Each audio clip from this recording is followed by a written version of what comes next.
Alright, I should be back. Ah, my neck. I hate turning this way to just view the other thing. I might need to find an easier way for me to look at the viewers chat over here. So just like do that. That hurts my neck. Gonna most likely use my phone that I have to see what you guys type up here and there. Anyways, as the stream suggests, any question, concerns, anything to do with fixing, you can ask me. I am most likely going to work on a certain formula that I have to prep for later content. I am going to be using the Japanese Affix Simulator. I will swap over to the global or the North American one, depending on what questions you might ask me. Hey there, crew, how you doing? Yes, thank you. Welcome back to you too. So the final Affix, actually, let me use Affix Assistant as well. That is something that can help you out as well. But this is more of an advanced one, just because you don't get to deal with the various percentages and conditions that will happen. I will have these guys in, well, I might as well put that in the description actually. So let me copy this and put it into the chat.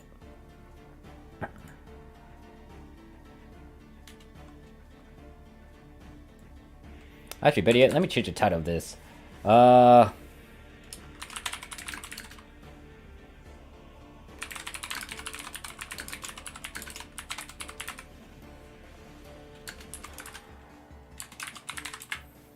Let me change this.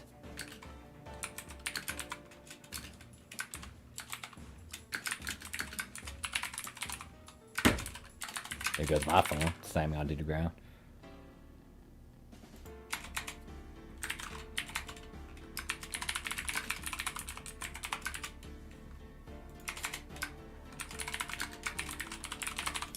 Alright, you just asked a question. Hold up. Let me just put these sites. so I put the links for these two sites in the description. Let me just make sure that it's there. If you guys want to use it, toy around with it, go ahead. Okay, yeah, it's down there. And I tweeted that out. Let me just get back to this. Alright, so crew asks, what are your wishes for NGE in regards of affixing or do you would like a total new system? Oh, for new Genesis. Ah, okay, so this kind of goes into a very spectacle / questionable thing. So in regards to how I feel about affixing and augmenting, it's a good system that tackles and gets rid of RNG. Granted that you know what you are doing. It is a bit confusing, complex, but once you understand it, especially if you decide to compare it to something like math and science and, you know, doing a bunch of formulas, affixing isn't as bad. And in terms of me playing a bunch of MMORPG games and video games in general where you have to grind and farm a ton, affixing is a way around that because it gives you the things that you can tamper around with and get your ideal stats that you want to emphasize on. I'm a big fan of that. I like it when you have power to control over things, and this is why I like augments and affixing. However, with new Genesis, I have a lot of question marks. They said it was going to carry over, but then there's some videos that says otherwise, and some of the Q's and A's for the new Genesis stuff doesn't really cover the technical side of things. It did cover fashion aspect because that's the big part with PSO2 compared to the technical. But my question is, are they going to really do that? Are they going to make a new system, or are they going to keep some of the same ones?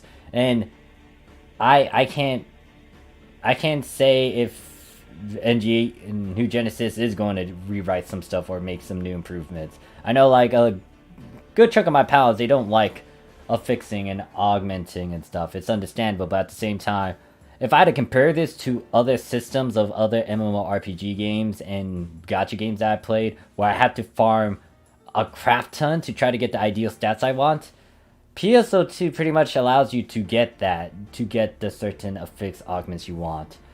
So I like the system. If they took that out, they better have something easier, or something that is similar to augments affixing, or maybe go back to the old school stuff like PSU did. A good pal of mine pointed out like if they went back to PSU stuff, might be a bit interesting. I don't know. Personally for me, I can say that I like the affix system and stuff. I want them to keep it, but at the same time, if they do get rid of it and change it up with something else, hopefully that new method isn't as bad and gives you a bit of control or uniqueness to it. Like the game is, PSO2 is a bit easy in what they've been doing throughout most of episode 4 through 6. But yeah, in terms of getting rid of the affixing, I feel like it's going to be a big loss if they do that, because once again, I like it because you have control over it. Now, farming for the pieces in themselves can be a pain in the ass, but in all honesty, when I farm for some pieces, especially like the mediocre normal ones, it wasn't as bad. Now, if I went out of my way to farm for really expensive as abilities, like Returner back in the days, that would annoy the shit out of me, and that one is that's gonna ruin my experience. I don't know. I can't. I need more information before I actually say like say something concrete. Right now, it's just me just saying my opinion about fixing, and then just saying some situational things. Until there's more information on NGE New Genesis, I can't dive fully into this topic. Like I can talk about speculations for a very long time. Anyone can talk about speculations. It's just that I need something concrete to back it up, because I don't want to put it in your head and, you know, make a big mess out of it when it's entirely false and it may not be true, and, you know, they might do this and this. Price says, how did the PSU system work? I never played it myself. I have not played it as well. I know like 2 of my close pals that I play other video games with, they used to play PSU. I think you can go and play PSU right now, actually. But there's some way to play it, and some of these old players that played it, they like some of the systems back then in PSU. Like, it add a bit of uniqueness to your farming experience and getting stuff that someone else does not have. I don't know the full details about it. Like, in terms of me playing Phantasy Star stuff in general, the only things that I played Phantasy Star related is the portable, or PSP portable stuff, and then PSO2. That's it. I haven't played PSU, I haven't played any of the OG Phantasy Star stuff. Do I plan to go back to them? I don't think so, just because I'm moving forward. I have a bunch of other stuff to worry about.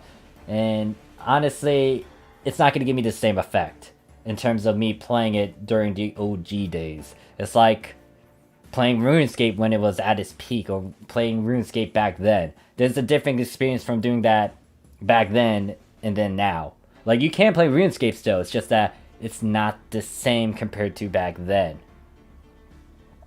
I tend to try to play games and things, or do things, and this goes into like a future video project I have. It's just that I like it when I do it in the beginning, because you can't go wrong with that.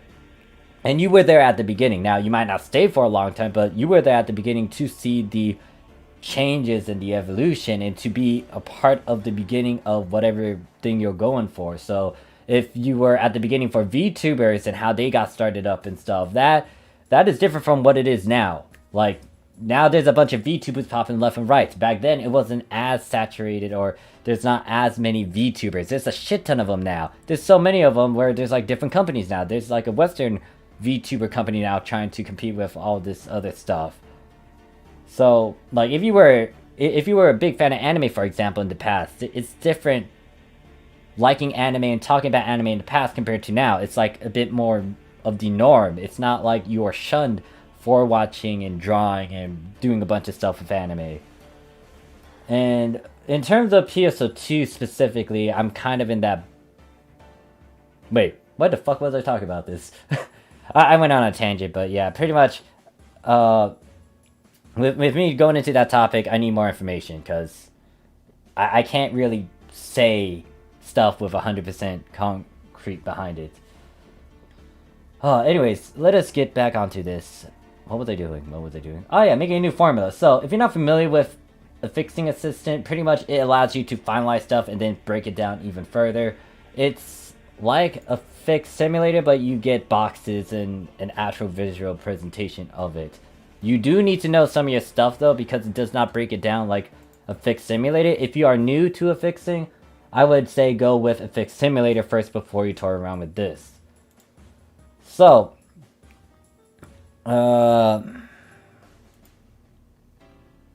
technically, what I'm going for is a 5 slot. I'm gonna have Guardian Soul in here. Then the other thing will be Returner, Crack,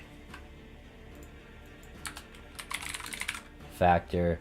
Now I could ignore Ether Factor, but the reason why I want to try to add it in a 5 slot is so I don't need to worry about giving or using as many passes to get it to whatever endgame number I want.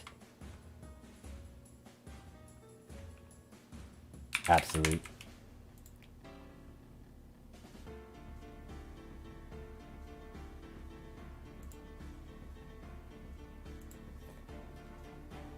Alright, so these are the 5 abilities I'm going for. What I'm going to do is try to fix this. It's going to give all these possible combinations. I just need to choose whatever method I want to go for.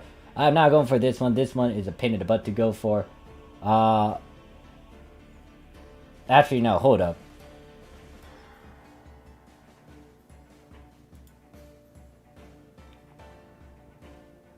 Actually, yeah, this is pretty much what I'm doing. So there's going to be a bunch of breakdowns I'm going to do with using this things and just explaining it as I make this final fix.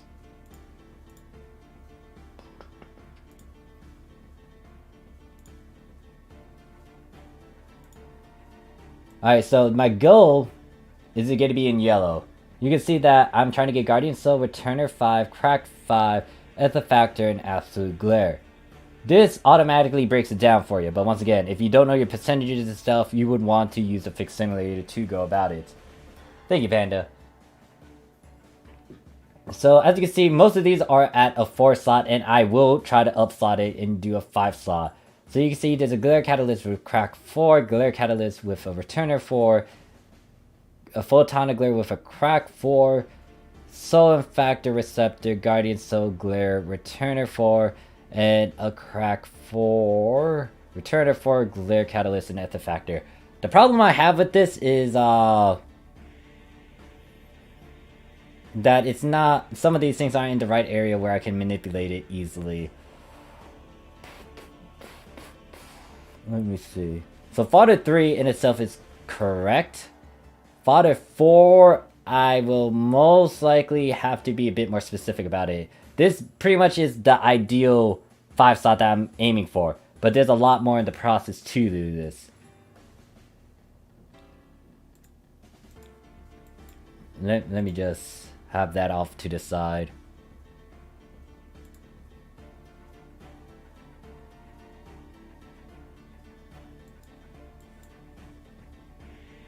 Okay, that's my recording device thingy.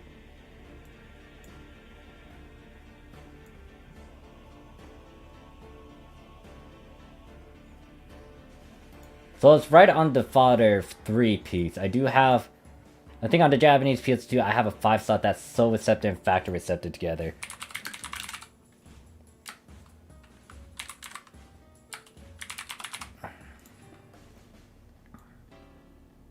Now I'm not gonna put it at the base though.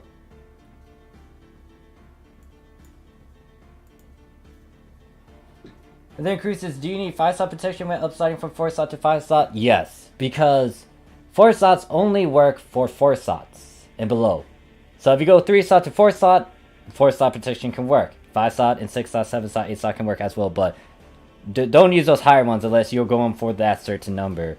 So 3 slot to 4 slot, use a 4 slot protect. 4 slot, if you get stay at 4 slot, use that 4 slot protection.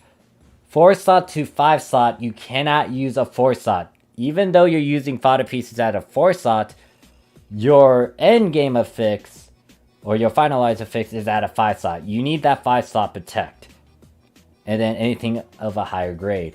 I do have a lot of 6 slot protections. I don't need a bunch of 6 slot protections, so I'm going to be making this certain endgame affix over here. And then obviously to get it to an 8 slot, I'm going to do a bunch of ability transfer passes to get to that. Oh, it's this song.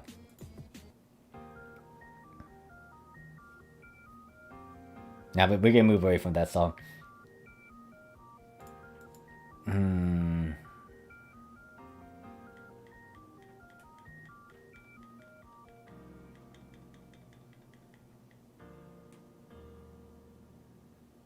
Thinking about it, is there a way to actually get some of this stuff into Affix Simulator easily, or that's not a thing? Because I really... I want to be a bit lazy and not type it out, but I will have to.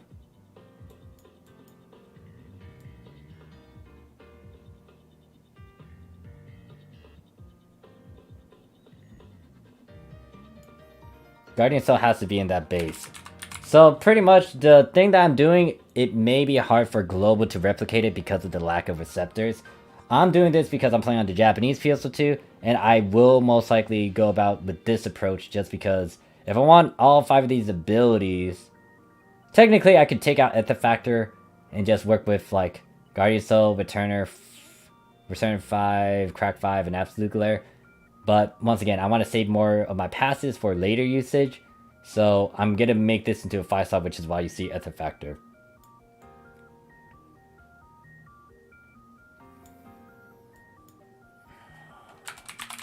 Now, here's the thing. This base piece is what I'm going to have to break down even further. Because even though I can gamble with Soul Receptor, it's depending on how I want to make this as easy as possible in terms of the next upgrade from a 4 slot to a 5 slot, I gotta do some stuff with that main piece. So if I put an Ethifactor there and let's say a crack and a returner, that will, one, allow me to not worry about returner 4. I mean returner Ethifactor, but then I also don't need to worry about making another crack 4 and a returner 4. The problem with these receptors, obviously, is that it's going to be just those 2 receptors and then a junk ability. I can't tamper around with this unless I have a pop item to give me these receptors, or an SAF to give me these receptors, but there's not a lot of SAFs. Actually, there's no SAF currently right now of this live stream of Soul Receptor and Factor Receptor on a unit piece.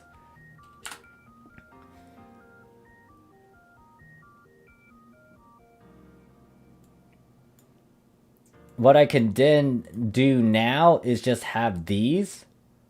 But the biggest issue with me doing this is that one of these pieces will have to have a lot of stuff on it. Like, it's going to have Photonic Glare, and then it's going to have, what is it? A Catalyst.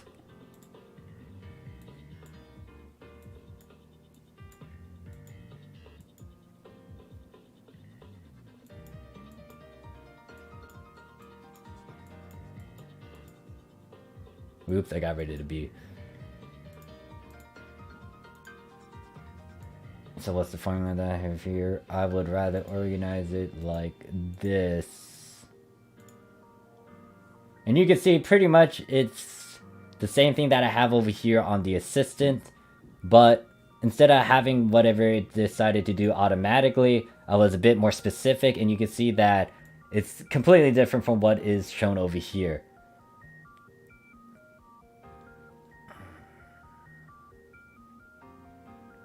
Now, I'm gonna have to explain how I go about getting this particular piece. And I still need to also do a couple formulas to explain these ones, but these ones are a bit easy if you're familiar with all these things, so I'll keep this in the background, but on all honesty, I don't need to use it anymore.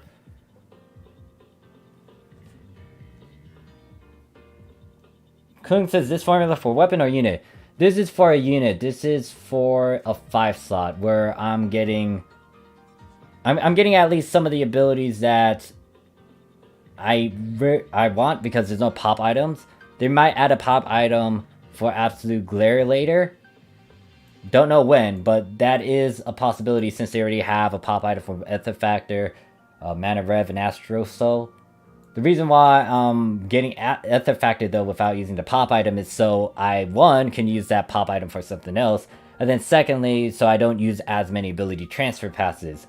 Like, even if I went for a 4 slot with Returner 5, Crack 5, Absolute Glare, Guardian Soul, as I try to push it up to an 8 slot, I will consume a lot more passes to get it to that 8 slot. So if I get that out of the equation, put it on the particular unit piece in the beginning, I'm going to save a couple passes, and I don't need to worry about trying to get that in the future. And I can obviously save like the stuff I need that can make a Ethifactor for later usage.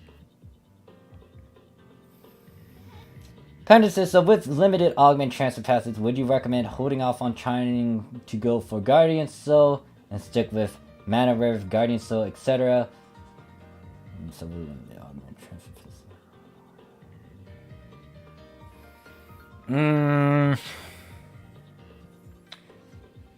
Here's the thing, well, by the time you guys are able to make Guardian Soul, you should have the crass units. Depends on how global release stuff, because once again, in the episode 6 release, they already released some stuff that were only 2 months in. With you guys hitting endgame, they might release, they might release the crass units. They might release some other new game modes. And then you can obviously put most of your stuff on there. The only question is, how many passes would you have by that time? And if you are able to get a bit more, depending on X, Y, and Z, during the time now, and then what Japanese PSO2 do.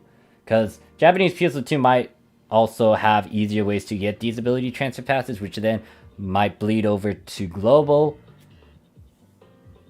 So, by the time you guys can actually toy around with Guardian Soul, I think you guys should be prepped and ready, and you can actually put it on stuff that will count and will last you until NGS comes around. it's up in the air. Depends. It ultimately depends on how Global does things. Like, if you're playing on the Japanese PSO2, it would take you some time to get some of this stuff. Like, if you were trying to get the crash units, you would want to try to do the fixed method, and the fixed method will take a while for you to get those unit pieces. So, I would say maybe if you are active and you go for the right quest, might take you 3-4 weeks, a month to get those crash units, and then when it comes to finalizing that, it might take a while as well to try to, do some things. And also, note that when you do the ability transfer passes, you have to manipulate these fodder pieces, because if you are trying to go for an 8 slot, for example, you want to make sure that that finalized unit is at an 8 slot, but you don't want to... Like, for example, let's say I decide to go for this affix formula right here. I don't want to put this on my endgame unit, because if I do, that means I'm gonna have to transfer all these abilities to something else, and then I had to rework that certain unit piece to get to that desired unit. So, hopefully you guys seen that video where I talk about that ability transfer. It's pretty much what I did in there. I didn't put like a 7 slot onto my 7 slot, the final 7 slot affixes right on my 13-star unit. I went around it by putting it on a sub card first, working with another unit piece that's, what is it? I think it was at a 4 slot, 5 slot that I was working at for that unit piece. And then I had another unit piece that was...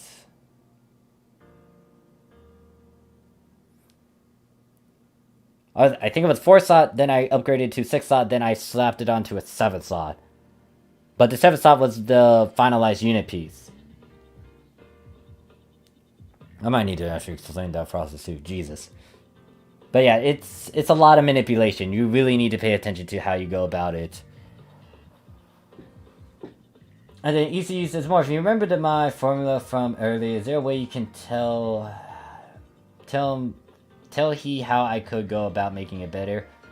I don't remember. I don't know if you sent me a message about that or you just said it in the chat. I don't remember.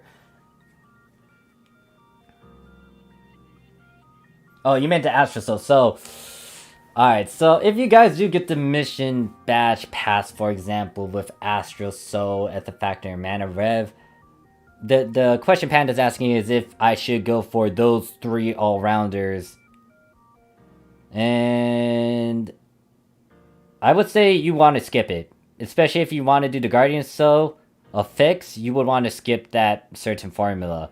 It would be workable if you guys have receptors, but that's, once again, the giant problem. You guys don't have it. And yeah, that's just the main issue right there. The receptors, the lack of them. You could technically prep the materials you need so you can try to finalize the Guardian Soul later. But in terms of trying to get Astral Soul, Mana Rev, and Artifactor all together, you could with those pop items, but at the same time, once again, you're using passes for that. And if you really want to finalize like the Guardian Soul one, you're gonna need a lot of goddamn passes. So if you want a Guardian Soul with all the special flair to it, like how I explained in a lot of videos, you need to skip that combination with Astral Soul, Mana Rev, and Artifactor. And I would say, just my opinion here, it's a bit of a waste if you do go for that, especially with how Global's going on at 3x, 4x speed. If you had receptors, it'll be fine, especially if they had it during episode 4, but they didn't do that, and it's going to be a bit late if they release it. Well, I wouldn't say it would be a bit late, it's just that in terms of going for that certain formula, it may not be the best, but you can go for that formula if you do not plan to go for Guardian Soul. Because that's pretty easy to go for in terms of just having those 3 abilities together. Like, if you really want to save money and stuff, like, instead of going for Guardian Soul, go for that instead. Astral Soul, Mana Rev, and Artifactor. That one unit piece that I spent 300 mil on during episode 5 when I got back into the game. That's pretty much that formula right there. It just has, like, a bit of extra stuff like Doom Break on it, and Crack 5. but it does save you meseta, and it doesn't give you a huge headache like Guardian Soul, where you have to spend 4 slot protections and stuff. Ultimately, it depends on what you are doing in endgame, because if you do want to go for Guardian Soul, and I would say skip over that, well, the Astral Soul, Ether Factor, and Mana Rev.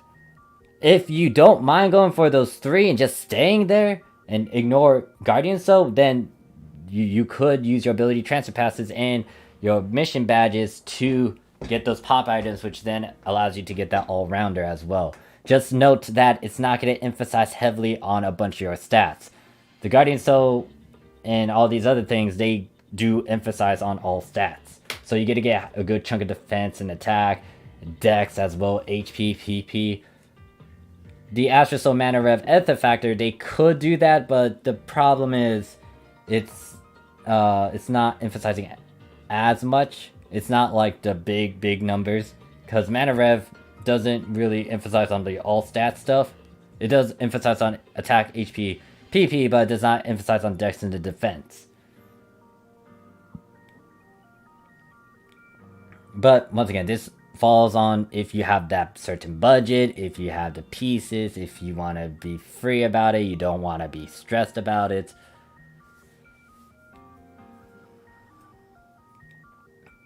Lee says, waiting for Glare, then do some more fix, and still no Silver Scepter.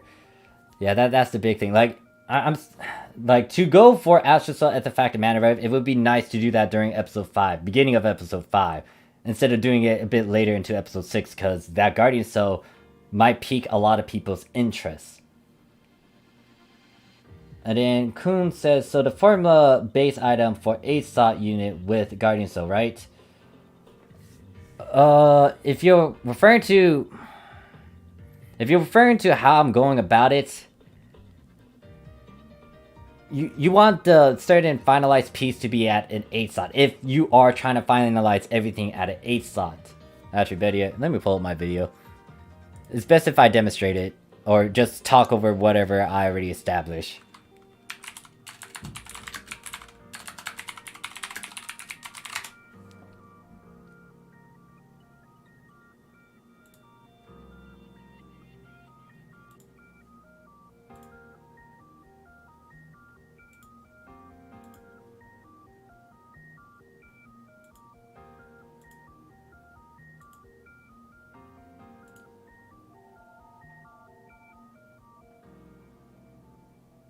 Shit, I don't have a good demonstration of that one. Do I have another video somewhere? Because, yeah, the one in my special ability transfer redo, Affixing 201, that one just shows you from a 6 slot to a 7 slot. Doesn't really...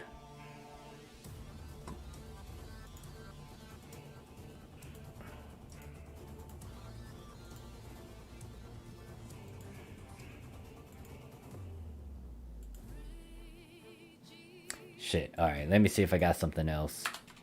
I think when I was making my Liberate unit, I was actually able to do this certain process that I mentioned.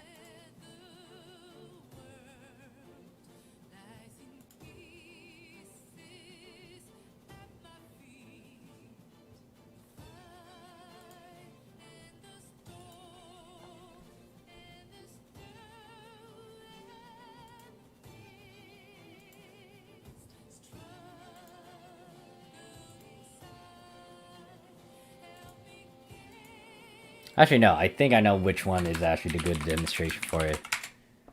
It's the second unit piece that I made.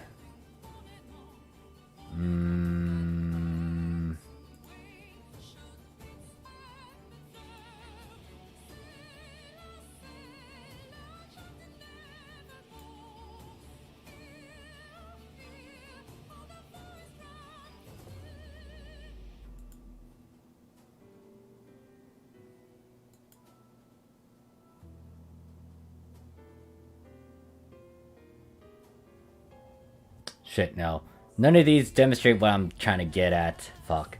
Okay, so... I guess I'll bring it over on this screen. So here's the thing that I'm trying to get at.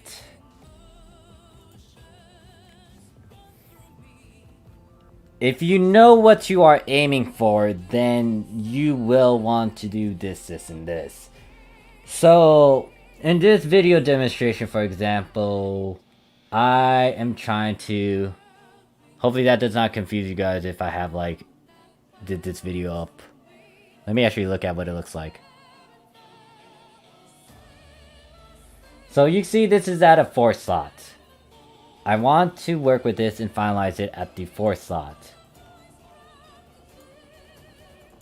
And then once I finalize this, let the video play out.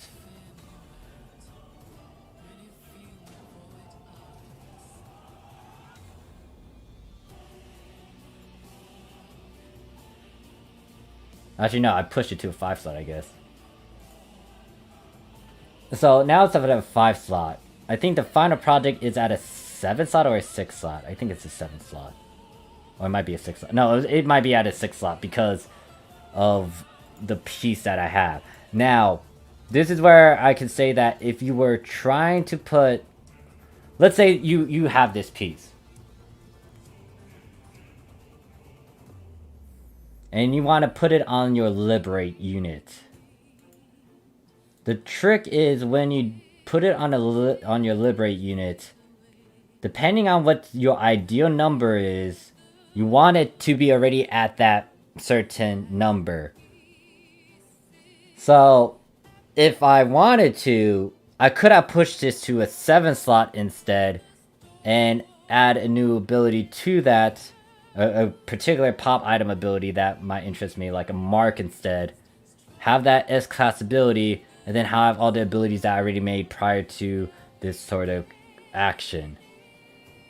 Now, if I wanted to make this into an 8 slot, I would want to have this at an 8 slot, have that S-class ability there, but instead of using the fodder piece and going directly to the source itself, I have to use that sub-card that I placed these 5 abilities on onto another unit piece.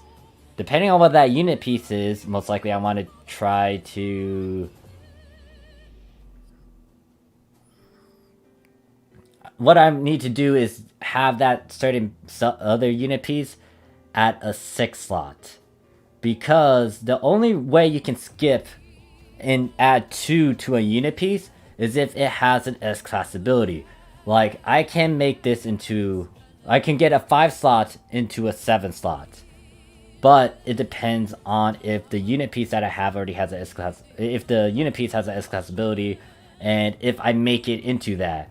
Now, I can't make it into a 7 slot because I purposely left it at a 6 slot. And I didn't use a pop item to add into this. I don't think during this time... Actually, no. During this time, I didn't want to put a mark in there. Did I put a mark in here? No, I didn't put a mark in here. Now, I'm trying to remember why I didn't put this stuff in there. Think about it, I should have actually fucking upslotted a bit more. Why did I put a fucking mark on this? I'm so confused to why my past self did not actually upgrade to... Oh, wait. That's why. Because it's a fucking leg unit. Okay, yeah. Because this...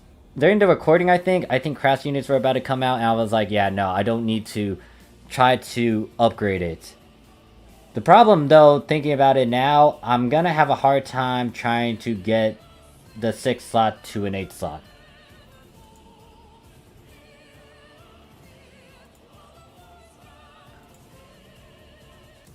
Hopefully that kind of clears up what I'm getting at. Z, if you're still confused, let me know. But it's a lot of manipulations. It's easy once you see it and you get used to it, but if you're still new to this sort of thing, it's gonna take you a while to grasp the concept. And then Patrick says, understood. Thanks for the advice. I will stick with my current setup until Crash comes out and see the lay of the land on NA over the coming weeks. And then Van says, you can do Guardian Soul, Absolute, Returner, Crack 5, 4 slot without Receptors. That is true. That is true. But the reason why I'm doing this particular formula is because I want to... what is it? Get that Ether Factor. But if you're just talking about in general, yeah, that is something to do. It's gonna be a pain in the butt though, because you gotta deal with a bunch of things. Better yet, I think someone... Okay, so before I went on a break, lunch break, someone sent me their formula for the Guardian Silver Turner 5, Crack 5, and Absolute Glare without any receptors. This is what they have. Tan says, is Scratch the only source for 5-slot protects? I have units using that will be fodder for Guardian Soul in the future, and I might make it 5-slot and add Crack if I can get those without scratching. Sad part is, yeah, the only way to get 5-slot is through AC scratches. I am not sure if future updates will allow you to sell these protects. Currently, right now though, 5-slot, 6-slot, 7-slot, 8-slot protects are from Sergeant's AC support item scratch. That's the only way you can get them, sadly. That's why, if you want to work with 4 slots, you'll need those 4-slot protects. And that's why I was advocating and talking about a lot of stuff with 4 slots, because the 4-slot protection is accessible to free-to-plays. Or to almost everyone. Yeah, then Lee kind of backs that up. And then Tan says, Guardian Silver Turner 5, Doombreak 3, Absolute Glare then. It's all good. Actually, my question is, why Doombreak 3? I mean, it's understandable if you plan to replace it later, and then, if it's only a temporary placeholder. Or if you don't want to deal with a bunch of, other percent bullshit, then yeah. And if it's your easy alternative affix, understandable as well. My Red Heart says, so it's basically the same as a weapon grade transferring, but you need to have a S grade on the unit instead, correct? If we're referring to the thing that I was trying to explain, yes, but depends on the number, because you gotta do a bit of manipulation, because the end goal is just to make sure that you get all the abilities that you want for that certain weapon in our unit at that certain number. You might need to do some extra steps to get there, but the end goal is like, yeah, you get to do that, and you want to make sure that those finalized weapon units have those S-class abilities that you want. You can obviously put them in even if you finalize it. It's just that, well, I take that back. You need S-class abilities. It doesn't... You can put the finalize the ideal S-class abilities you want, but even if you don't have the finalized ideal S-class abilities you want, put in the fodder junk S-class abilities just so you can get it to whatever number you are going for. Yes. Actually, sometimes I don't do that, Crew. Crew is asking about the all same item percentage in your formula on sub cats. Sometimes I do it, sometimes I don't. I think by accident I do get it to work at times.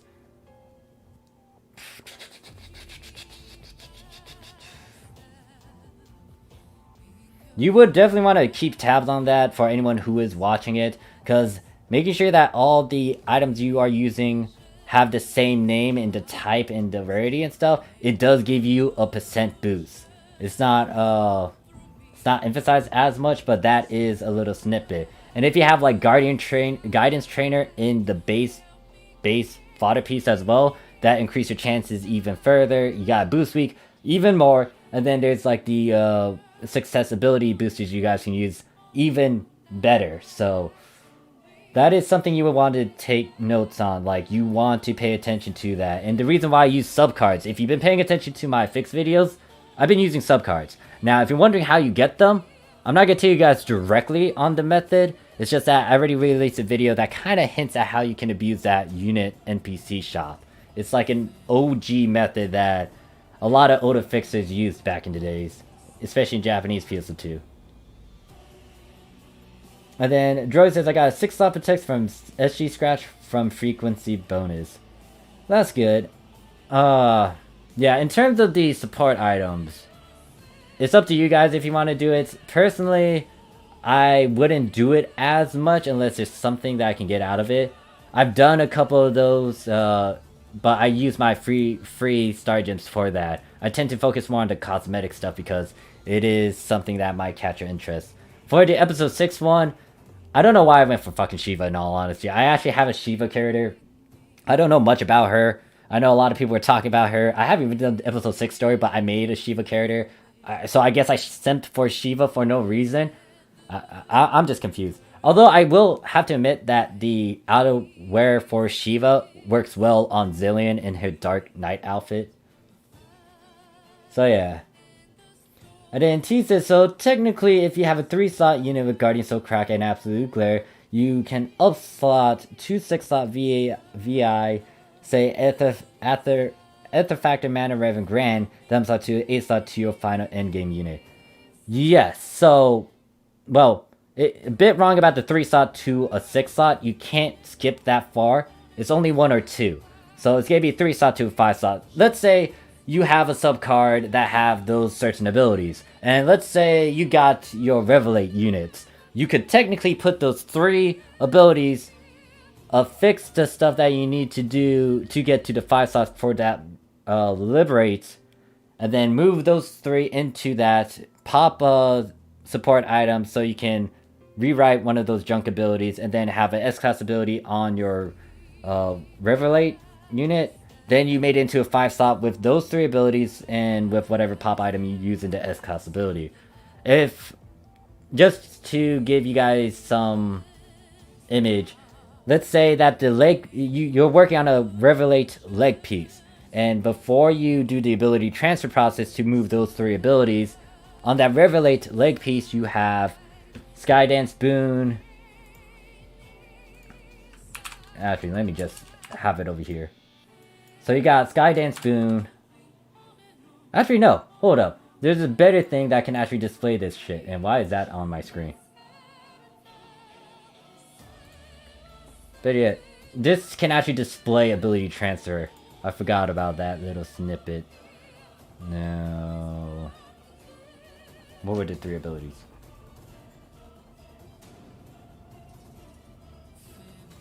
Guardian Soul Crack and Absolute Glare. Alright, so let me get rid of a Turner and Ether Factor. So if we're gonna fix this, let's say... Shit, it's gonna think I'm trying to do this in the correct manner. No, we're not doing it in this manner. What I'm trying to do is transplant it. Oh fuck, I hate doing this. I forgot how to work with this damn thing.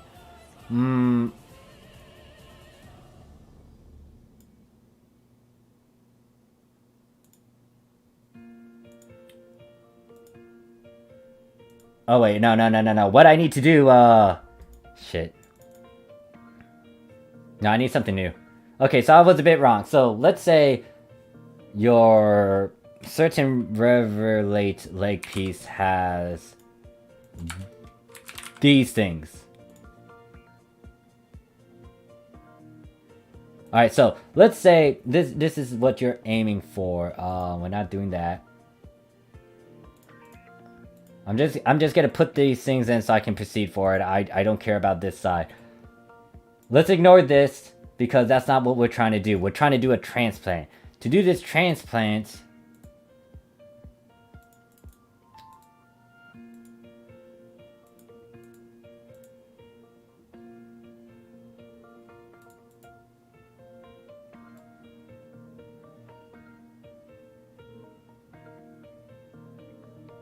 I am still pissed off at this. Can you guys get rid of... Well, it's guessing that you're trying to do this with a regular piece and a regular piece. Well, no, it should be able to get rid of this damn junk. Imagine that junk isn't there. This is gonna bother me because, like, I mentioned it when I was reviewing this damn thing. Let me see if I can actually... No, I can't get rid of it. That still annoys me. Alright, so pretty much what you're doing with this, ignoring that junk A, let's say you got that sub card with Guardian Soul, Crack 5, and Absolute Glare. It's a 3-slot. Now, if you do ability transfer, you can transfer all 3 of these into this. But you need to make sure that Revelate Leg is at a 5-slot and it has an S8 ability already on it. You need to have that S-class ability already on it.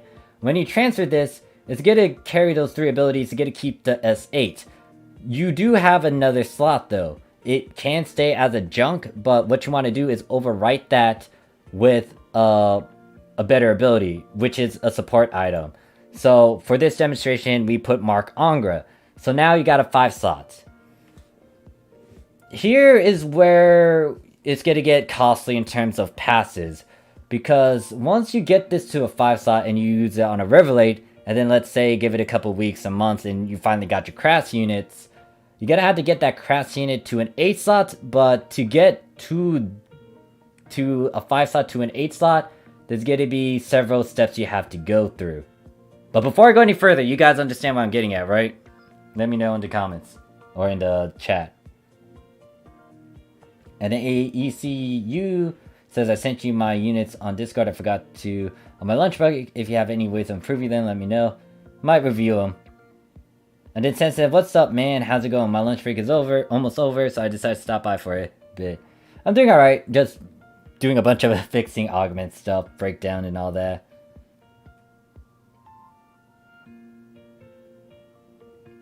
It's all good too. You can press the minus on the capsule edition. Yeah, I was trying to do that though. It's not letting me go down by 1. Like, does it? Oh, okay. Oh. Alright, so yeah, now this is the literal demonstration that I was trying to get at, and then it goes to this. Alright, thank you, Tan, for that. Didn't realize that I actually have to do... I had to click on that again after I put that capsule. So since you guys got that, let us go to the next step, which is getting your 8 slots. So...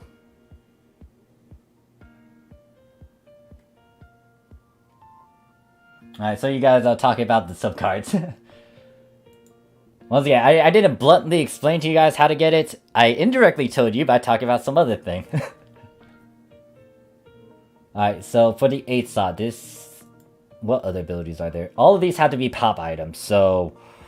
I kind of wish they have a grand all-rounder attack thingy, but they don't have that. Alright, so there is an Ether pop item. Ether factor pop item. I don't know if this simulator has that. That's 6. The next one... I would put maybe Grand Stamina. And then the last one... fuck. What is another one? I think Mana. Yeah, I'm missing Mana. So pretty much, this is like something that is... actually, let me cancel that and transplant it. So you got... Let's say you want Skydance Boom though, but you're trying to move from that certain 5 slot you have. So, to go through these very... Okay, so it does have the pop items. To do this, it's just gonna be... It's not a 6 slot.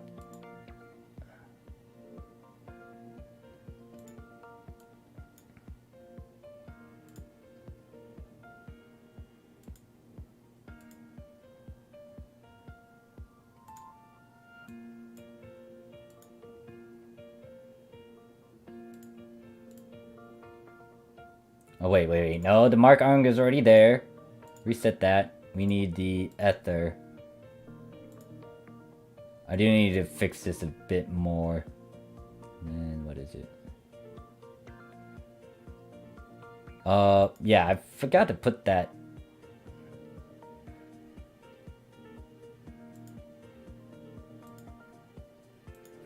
I did something wrong.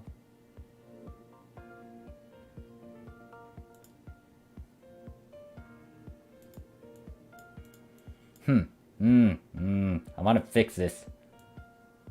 The thing is, Skydance Boom, well...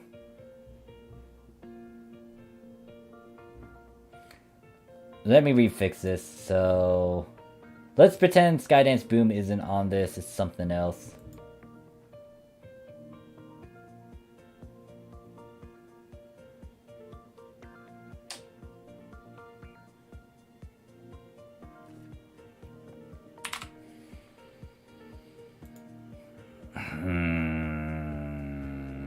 Actually, I might leave it there. Get back over here. Well, let's just imagine that this material fodder has an S8 ability. Now, what you might want to do is move that Skydance Boom onto your main fodder piece. Over here, let's say this is the craft unit over here that's at an 8 slot. I do need to fix this, hold up. Can I fix this?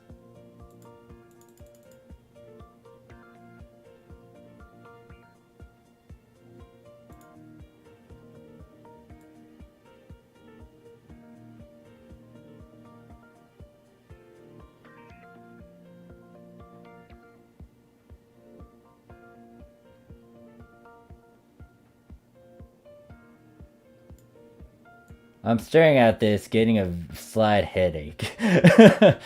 Okay, so this is 7 slot to 8 slot. That is correct.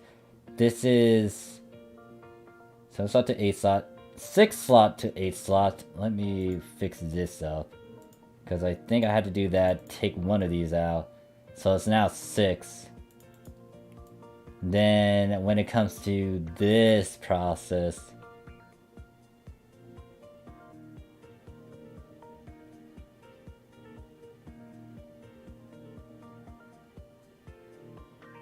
Wait, hold up. Why the...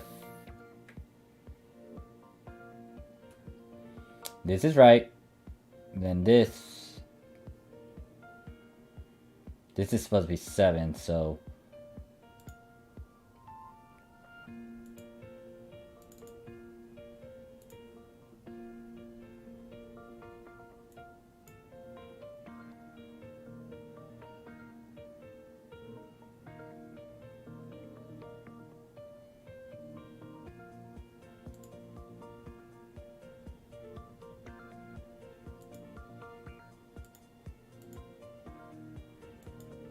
Okay, finally, I got it correct. Jesus, it took me a while. So, imagine that Junk A ability is a, let's say... Yeah, it's going to be a certain S8 ability, especially if you want to transfer that Skydance Boom from the previous demonstration to your new unit piece. So, your crash unit is going to be at an 8 slot, and this fodder material over here was your 5 slot Revelate. What you're gonna do is you're gonna need a fodder piece at a 6 slot. When you try to get this 5 slot to a 6 slot without gambling as much, doing the ability transfer pass, you're gonna use 25 passes so you can add an Ethifactor to it, an Ethifactor support item. It has to be an Ethifactor support item. If you do not do this, you will go through the regular affix method, and that is going to skew all these different percentages. All this is able to transfer at 100%. So, you're going to get something like this. Actually, hold up. Fuck, hold up.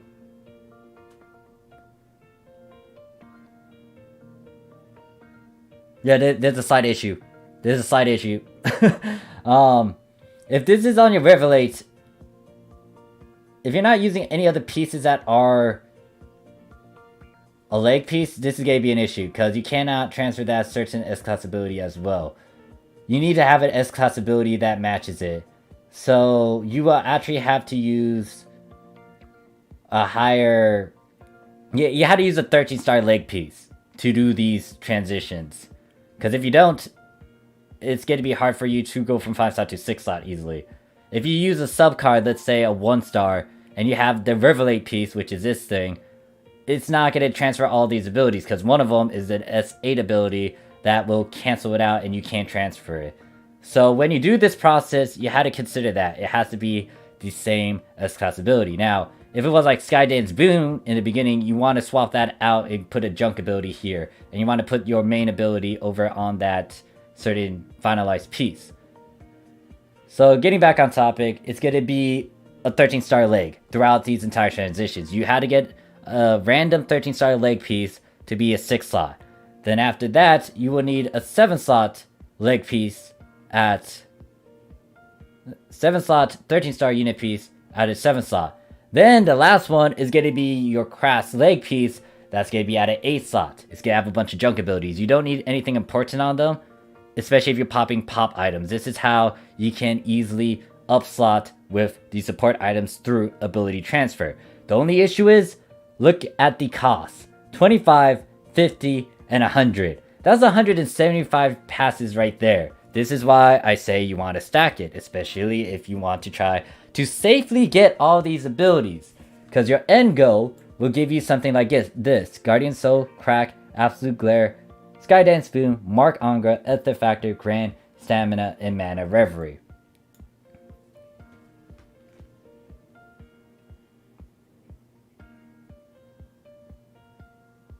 Alright, some of you guys understood, but once again, keep that in mind. If you have an S-Class ability, you will want to use fodder pieces that have that S-Class ability slot. You don't want to use an ARM 13-star piece.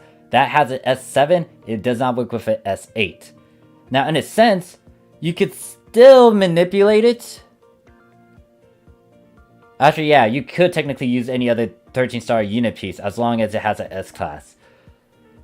So, you could use a leg piece to just make sure you don't fuck it up. But you could technically use a rear and arm as long as you have an S-Class ability prior to it. So instead of having like junk A, for the first slot it could be like an S7 junk ability of some sort. That will work because even though the S8 cannot transfer from this material piece to this, you can still move over these 4 pieces and keep like the other 2 that's already on it. As long as it has an S-Class ability, pretty much, in terms of you doing this transition. Any questions? Any questions about this process? Because I realized I never explained this indirect method to finalize your endgame piece.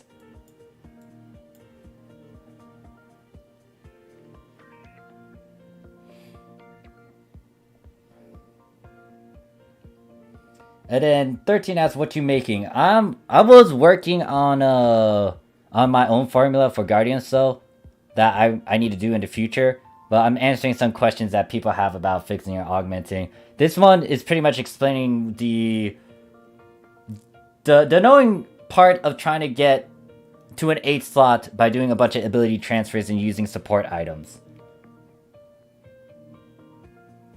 Talon says, but for particular expensive affixes as such, the transfer passes are definitely worth grinding for.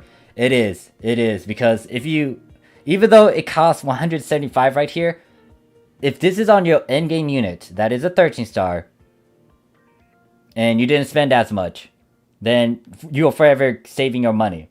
And let's say you don't want to do something like this, but you just want to keep the certain affix that you have. Like, if you want to keep your Guardian Soul, Crack, 5, Absolute Glare, Mark Angra, you can use these passes to save those abilities. This function surprised the shit out of me when I realized what it was, and then I went into further research and manipulation with these things. Joy says, I don't think Global will have enough time before NGS to make 3 8-slot units with Guardian Soul. Yeah, that's a thing. I mean, once again, they might have new methods to get more ability transfer passes. One of them, once again, is the Rainbow Keys, because they drop 5 per run. And with the update, or possible update to your Mission Pass Battle Pass, you get 3 keys, you get 15 passes from them. And the game might give a good chunk of keys left and right, especially certain events and promos, so you can get even more passes. It might take a while, but that's a possibility. And once again, with how Sega's doing things, there's a chance that it's just going to be easier to get these transfer passes. Especially if they're trying to let everyone get endgame stuff.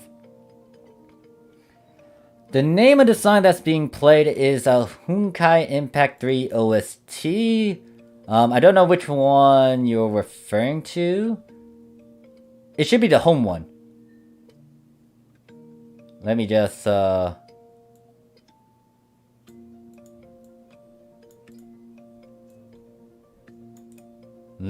post it in chat.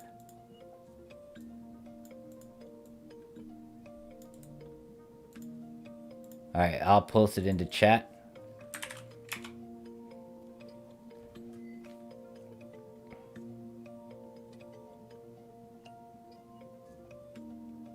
Yeah, no signs of receptors. Once again, receptors would save a bunch of time in some things. Fancy's the problem right now is that global doesn't really have a way to...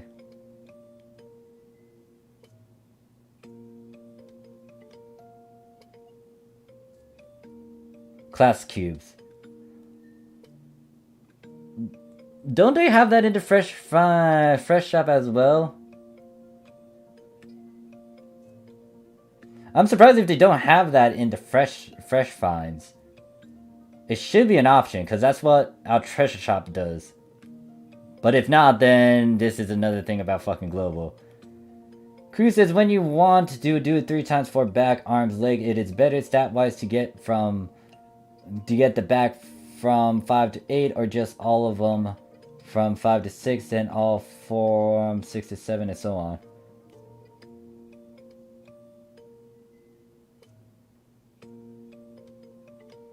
Wait, I have no clue what you're asking, crew. Talon says level 100 class titles give them too. Yeah, they did update that. There's like some other titles too that can give you a lot of ability transfer. So I think you guys are getting level 95. There is a title where if you got 10 classes to level 95, you get...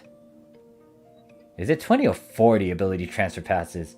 I don't remember, but that's if you get 10 classes to level 95. And then Tan says there's 30 passes on the new Sonic collab pack. Alright, there's an option there. ECU says after tonight maintenance we have a Sonic Tales pack that gives 30... Alright. Don't know if they made it unlimited purchases like the Nier packs, but if it is limited, that'd be a pay-to-win method to get passes. I would say don't... Like, if you're okay with doing it for the other stuff, go for it. But I would say avoid spending for technical stuff. That's just my opinion. Like, if it's the stuff that you get for free in-game, like, if you decide to do Star Gem support item scratch because you farm for free Star Gems to use it, then go ahead. But I wouldn't really put money in some of these support items. Unless you really need something, then that's on you. But yeah. Vance says they don't. Oh, wow, they don't. Fucking global. And that says thanks. And then My Red Heart said they don't, sadly. We have cosmetic stuff, try boost triggers for 2 slots basically, and then weapon rising badges and unique weapon badges. Wow, okay, so that kind of annoys me, just because, you know, you always want to give free-to-play an option to do some of the end-game stuff. And in all honesty, like, it might be a pain in the ass to try to farm, like, Masquerade. Like, some people can tolerate it, some people can do it, but there's some that don't have the characters or all these different classes or don't have time to do that. So it kind of sucks. Once again, I could go on about the differences with global and Japanese, but no, I'm gonna try to avoid that.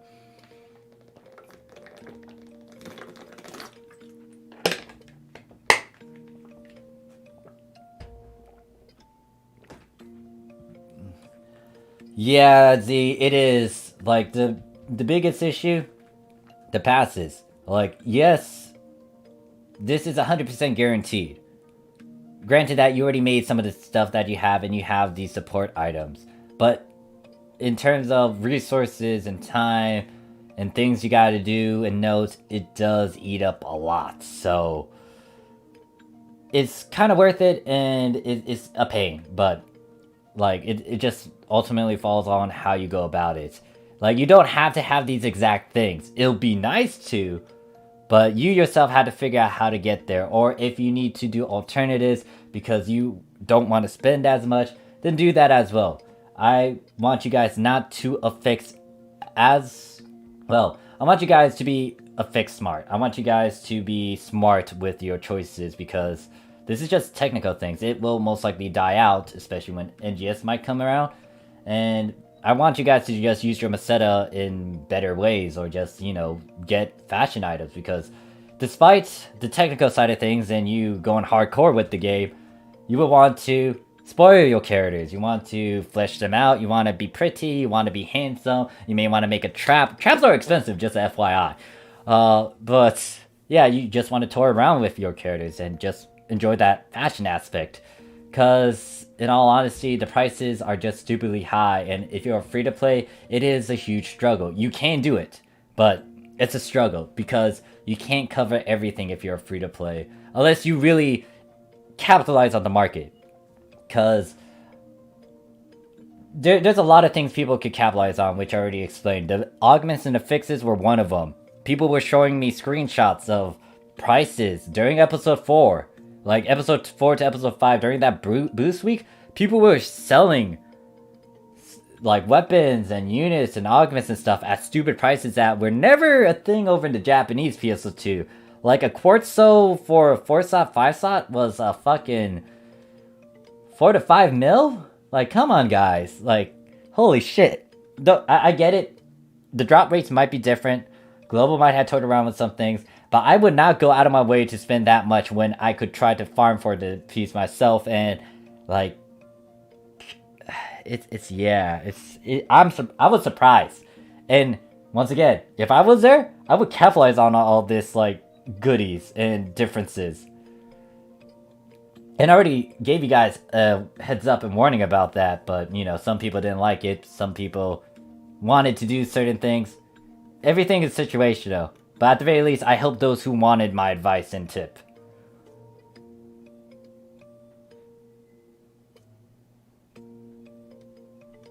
Crew says the AUG pass transfer is better to focus on the back first.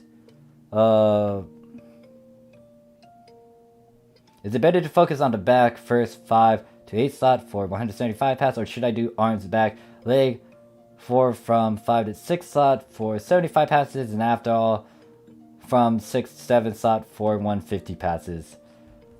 Do it in moderation. Like, even with just 4 of these abilities by themselves, if I go back to, like, let's say Guardian Soul Crack 5, Absolute Glare, Mark Angra. This gives you a good chunk of stuff, and you can technically use that for a while until you do your ability transfer passes.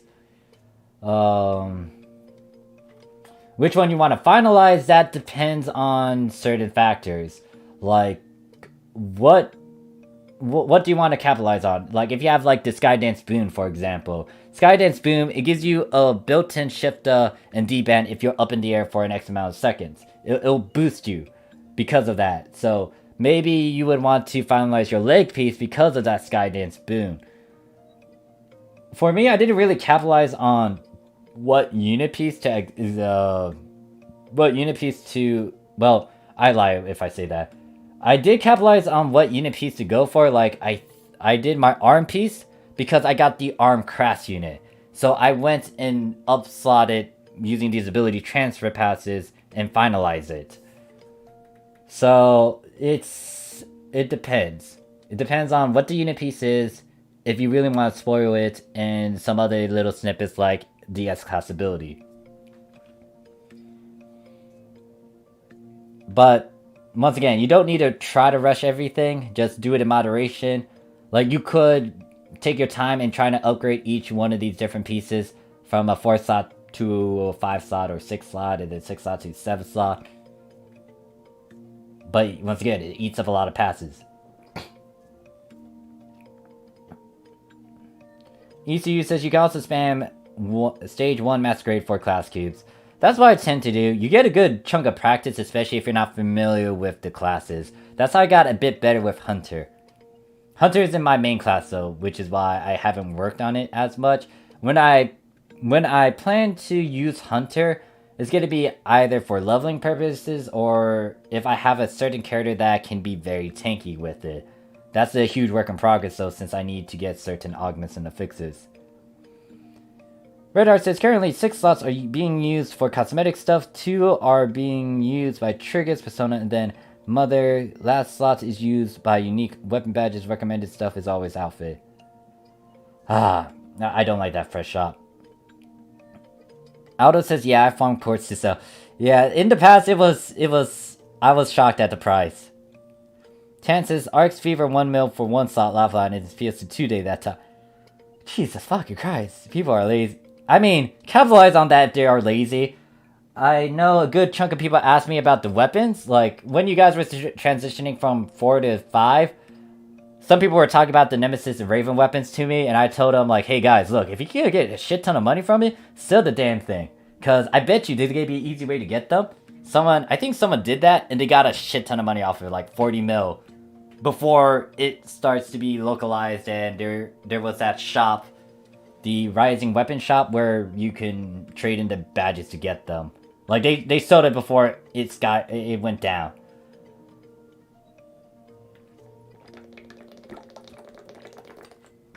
Just note that when you guys get to endgame content, a lot of this stuff is going to decrease in value. Some important stuff might be as high, but give it some time, it will decrease. But yeah, it's like, if you could capitalize on the money gain, do so. Like, even though it might be a bit greedy for me to say this and evil, you gotta do what you gotta do. The prices over there are annoying. Like, trying to do cosmetics and endgame stuff, you need a lot of money for it now. Back in the days in episode 2, it was glorious. I cannot stress out how good it was to be in that time, even though it was atrocious in terms of old type grinding, the movement speed, unlocking shit, not having account lock stuff. The cosmetics weren't expensive. The lobby actions weren't expensive. Doing your basic affixes and your grinding wasn't as bad. It can be bad. Old type grinding is atrocious, but you can stop somewhere. Like, if you got to plus 10, you can stop for today, and then work on it again once you get more money. And then also time attacks were a daily thing. Very annoying, but I tolerated them just because it was every day, which gave me a lot more money than what I would do with weeklies. Because if I had to compare it, if I had only 3 characters and I do ARCS missions during this time and age, I'm only getting like 6 mil out of that. Granted that there are other ways to get fixed income and other ways to try to get money. But if I was just referring to these missions in themselves, yeah, I'm only getting 6 mil from 3 characters.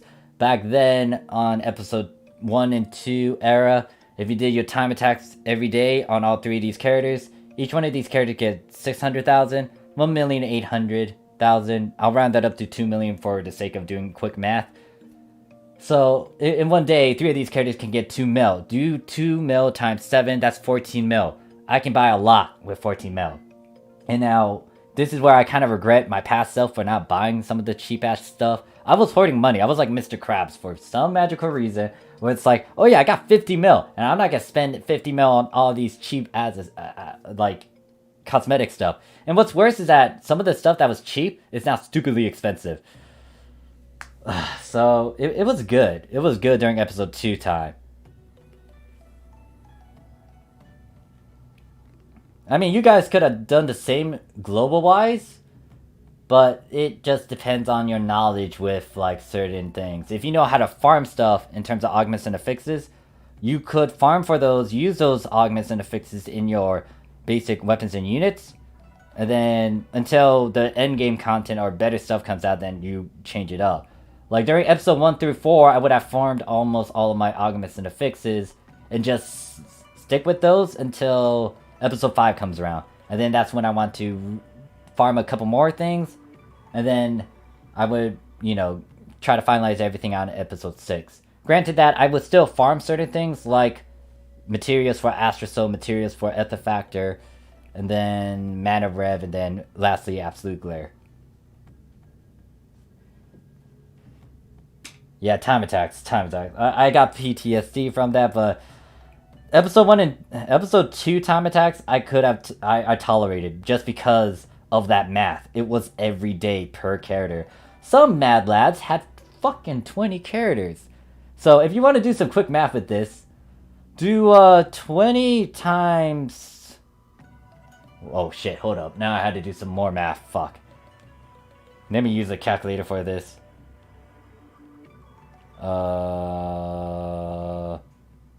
Crap, what is 20 characters like? Yeah, there were some people that were crazy enough to get 20 characters. I cannot do quick calculations with this giant number. It was 600,000 with the client orders that you got. Times that by 20, it's 12 mil. So do 12 mil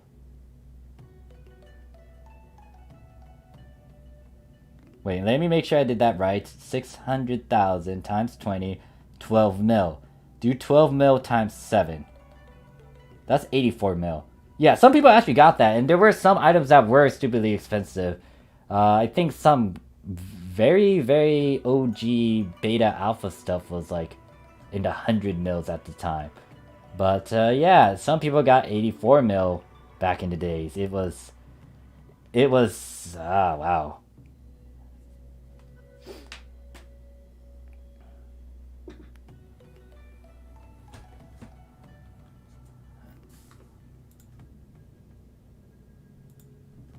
But yeah, Jesus, the old days, it was something, because once again, the prices were alright. When episode 3 came around, they started to make time attacks weekly.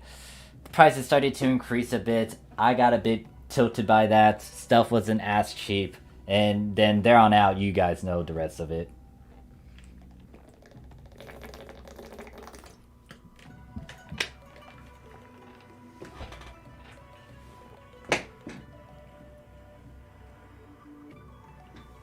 Yeah, like, people were complaining about how Ship 2 Japanese PSO2 was bad.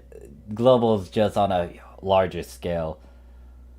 And I get it, but at the same time, it's like, you gotta make it accessible to everyone, because it might be a turnoff for free-to-play players. I used to be a free-to-play player, but then I got corrupted, and I just wanted more stuff, and then, yeah, I did things. Anyways, let's get back on to my formula that I'm making. I might make an in-depth video just explaining this point again, but for now, I'm just gonna go back to this. If you guys have any other questions, just, you know, shoot it in the chat. I'll address it as I see it. So, I will also have this link to this formula once I finish it.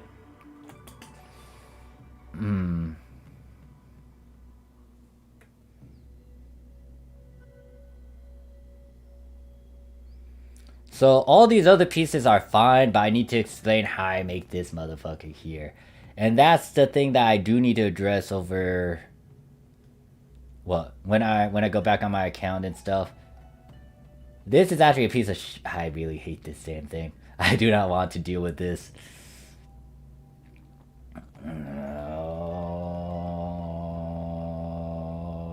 So much joy.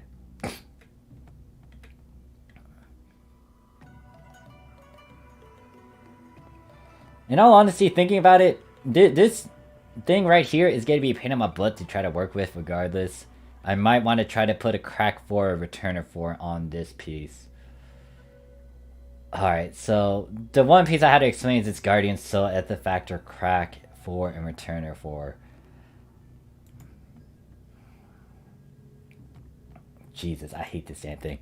Ah, God. Alright, so obviously I'm going to need each one of these big boys. Astro, Ether,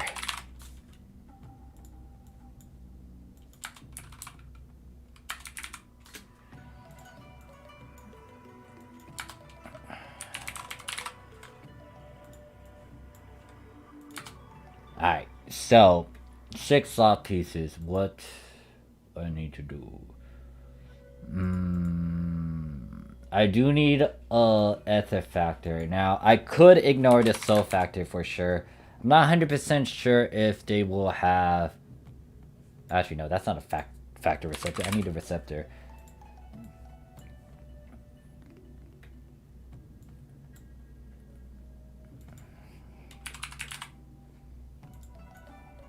Now, what I'm doing is actually upslotting 3 slot stuff into a 4th slot.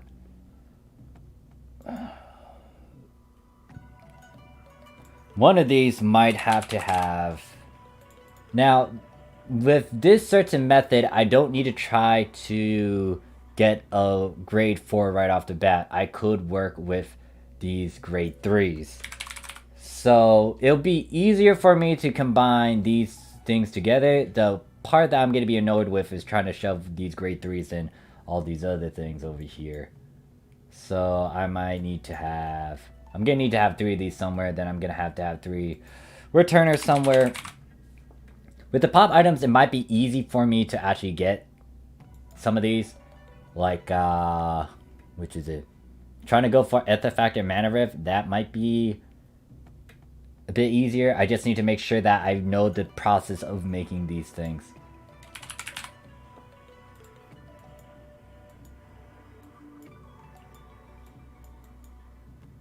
So now I got, what, Guardian Soul, this, and this. That's pretty much what I'm aiming for, so I can get this over here. And then guess what, I have to break down these things too, and then also break these down.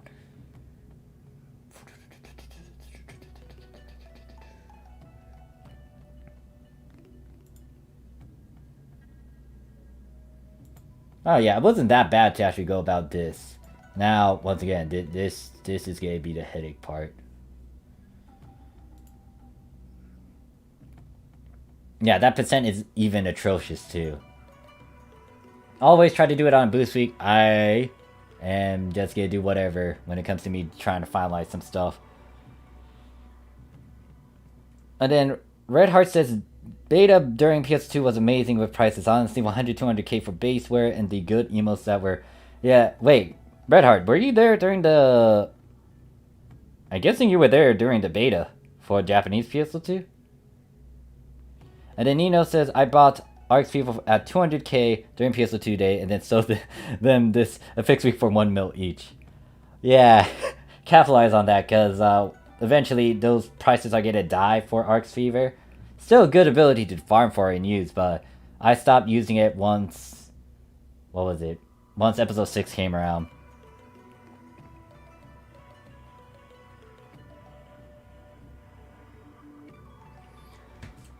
Alright, so this is the unit piece for this base piece. I guess I could break this down just to make sure. Actually, it's not that bad. Yeah, this isn't bad to work with, because here's the thing. With you going to return a 3 or even a crack 3, you just need 2. 2 is going to give you the best percent to do this.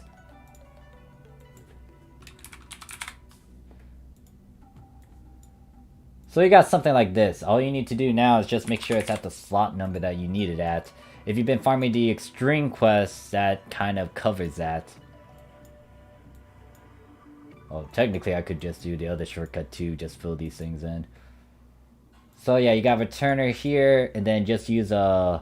I would use a 40 or 45. If I was doing this off of a boost week of 40%, there's still a 10% chance that can fuck me over though, but it's not as bad because I can farm for these things now. Returners I can farm for. The cracks I could try to farm for, or I could just buy. I don't think the price is expensive, and also I do have some triggers for the episode limited quests. Episode 6 limited quest that drops crack abilities. So I can always pop those and use those.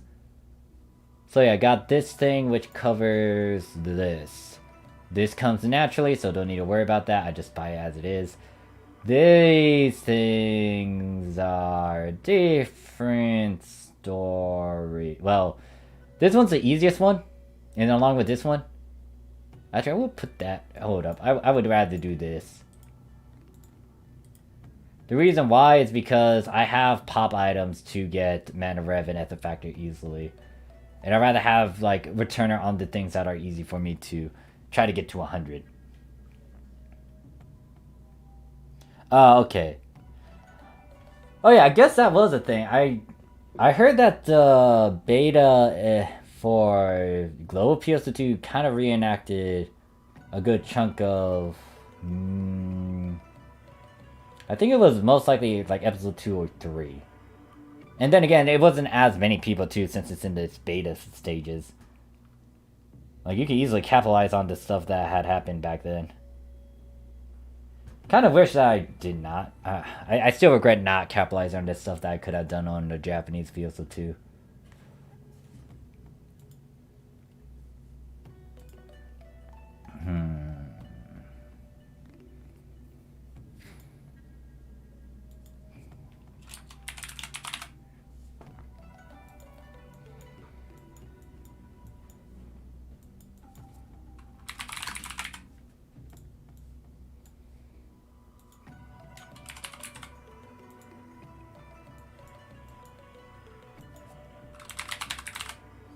Once again, for returners, I just need 2 of these. And then, can I fill it in? There we go. So that's a factor, that, and that.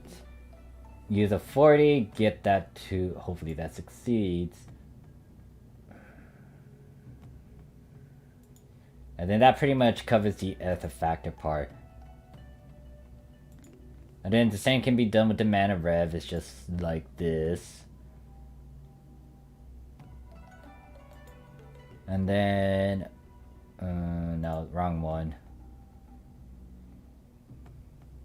Absolute glare, yeah, that.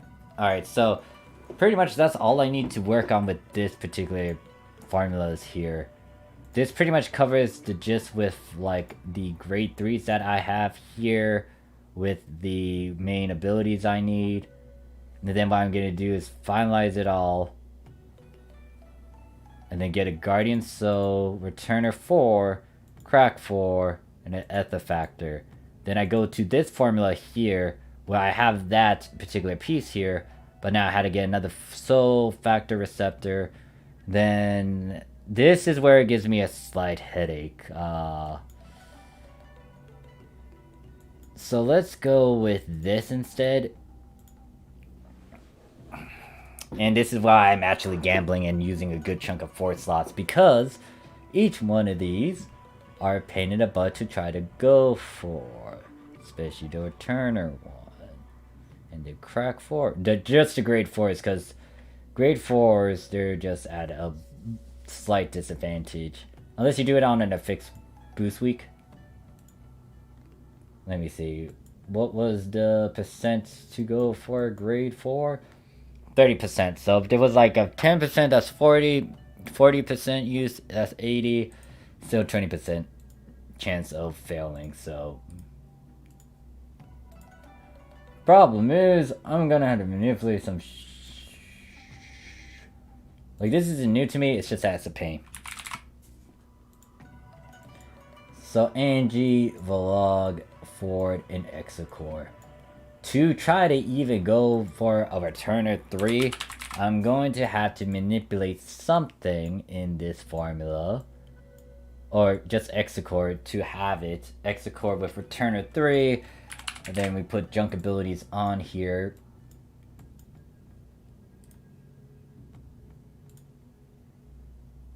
Why aren't you filling the trash? How dare you? Let me reset.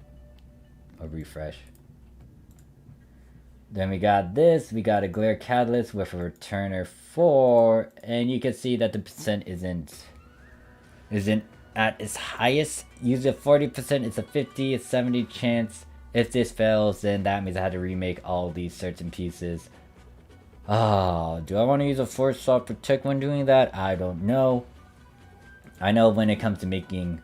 Actually, I don't mind using Force Soft Protects, because, technically, using a Force Soft Protect in these wouldn't be a bad thing. But at the same time, I don't have a bunch of them.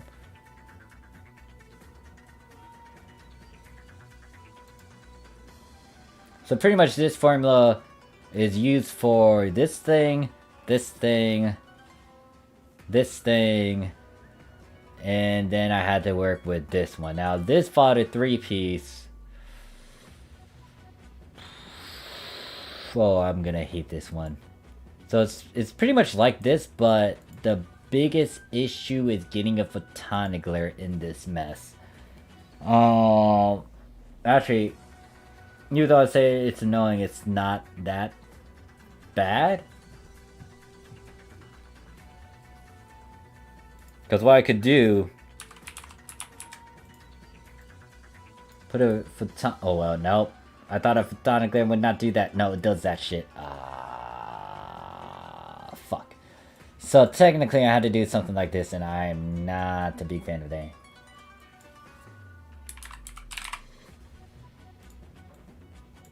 Alright, so something like this, and then...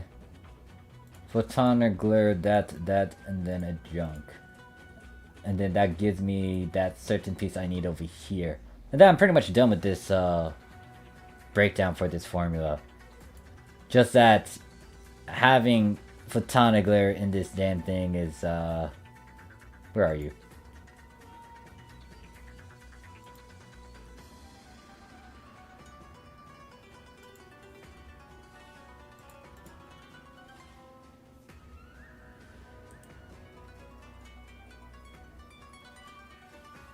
Yeah, unlike me trying to get Executor and Returner 3 together, it's not going to be as bad.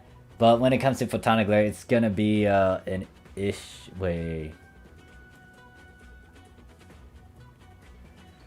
Yeah, I can't put it on any other glare. This is a glare type. It can't go with all these other glares. So it has to go with the Returner.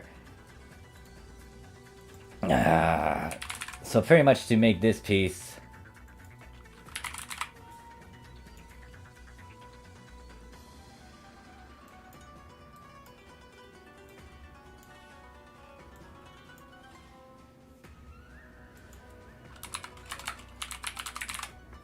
And then I actually had to do a bit more manipulation. Since I'm getting... Actually, no, do I? No, I don't. I don't think I need to. Because if I'm trying to just get that, 2 would work. But I'm gambling. This one I wouldn't use a 4 slot for. But I do need a lot of good returner pieces here and there. Or a good amount. And you're not filling it in. But yeah, that's pretty much the conclusion to this formula I just make. And this one has a combination of, what is it? This one is me making the Guardian Soul first by using this formula here. Getting Guardian Soul up slotting from a 3 slot to a 4 slot so I can have Returner 4, Crack 4, Artifactor. And then from here on out, I'm trying to go from a 4 slot to a 5 slot to get with Guardian Soul, Absolute Glare, Artifactor, Returner 5, and a Crack 5. Now, the percent isn't as great as well, but I do have a good chunk of protections, 5 slot and above, to gamble with this. The only thing is I need to make sure all these other pieces are fine-tuned and stuff. But yeah, this is the last unit piece I'm gonna make in terms of an all-rounder. And obviously, this isn't the 8 slot, but this is just getting the certain abilities that I cannot pop into easily. So there's an Artifactor pop item. I'm gonna skip over using it just because, one, I'd rather use the metals to get the mana red, which I can put onto this later on. And then secondly, it's just gonna allow me to have the Artifactor already present with me already putting it in my formula.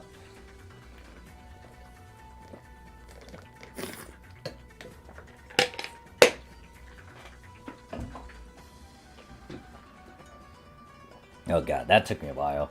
But yeah, that's pretty much it for this formula that I got. Van says, I don't even bother going for cosmetics. Wow. That's on you then. I'm actually impressed that you're not going for cosmetics.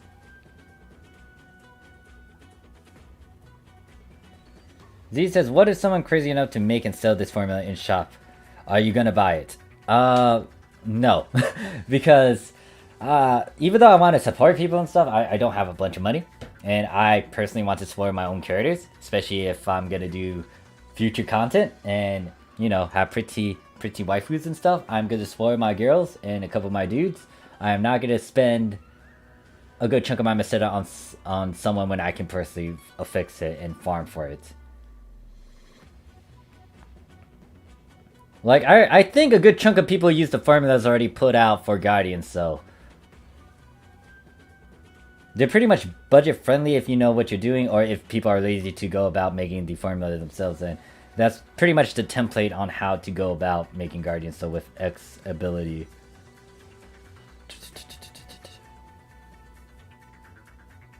And then Z says all Mark pop items need to use Star Gems to get, right?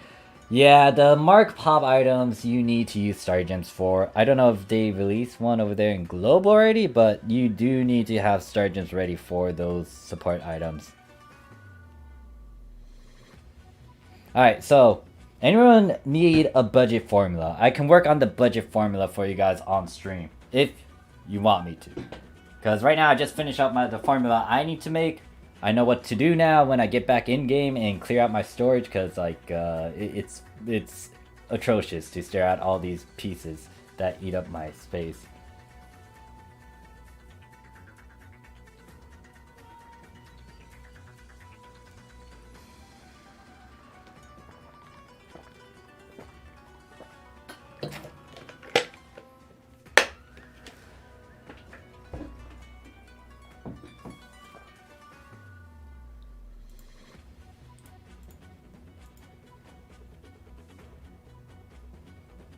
Oh, huh. Ina's streaming. Well, since I'm streaming for this long, just note that there will not be a video. There is one video I want to try to release, but I think I covered a good chunk of it with you guys through these streams. It's pretty much the things that they might add upon episode 6.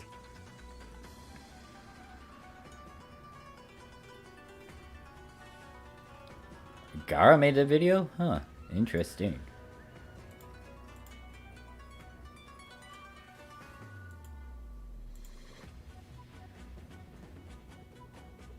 Yeah, Richard, it's Hunkai music in the background. Very non-copyright friendly. Z says, make one that don't need mark pop items. Well, what do you mean? Like, in terms of trying to go for an endgame formula using all 8 slots, or...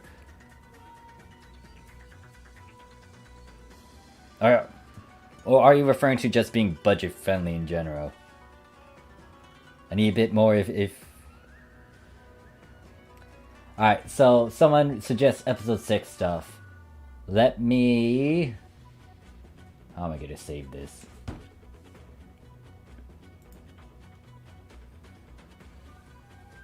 Alright, let me actually put this in the chat description of this live stream.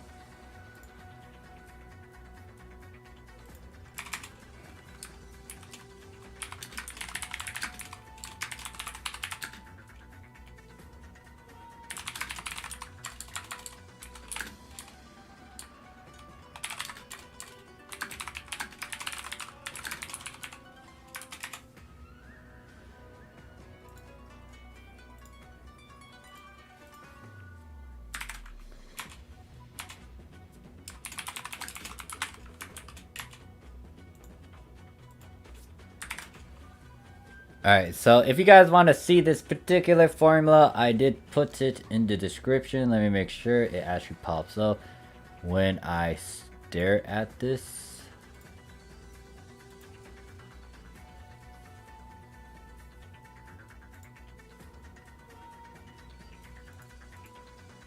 Alright, so that one pops up. And I think ECU sent me another formula as well. I need to check that. So let me just clear all this out. And let us work with episode 6. And then Z says 8 slot endgame. That's gonna be tricky, but there are alternatives that you could go for. Instead of going for a mark, you can use a grand. Actually, no, even then there might be some issues. I'll toy around with that once I get the, what is it? Budget into episode 6. So, if you want budget-friendly formulas for episode 6, I would say, in terms of the slot number you want to aim for, it's going to be 5 or 6 slots. You can push for a good beginner number, because you don't need to worry about as much in terms of like some fodder pieces. So let's say you got a bunch of junk abilities on this, and you want to try to... Situationally, let's say you want to try to go for...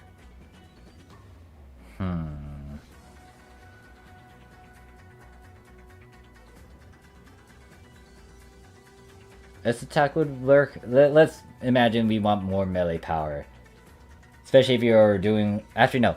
Range. Let's go with range because Phantom Rod, Rifle, and Katana's gonna be a thing. But I think a good chunk of people might try out Rod and Rifle. Katana's still good too. Just takes a bit of practice to understand that. So this is gonna be on a unit.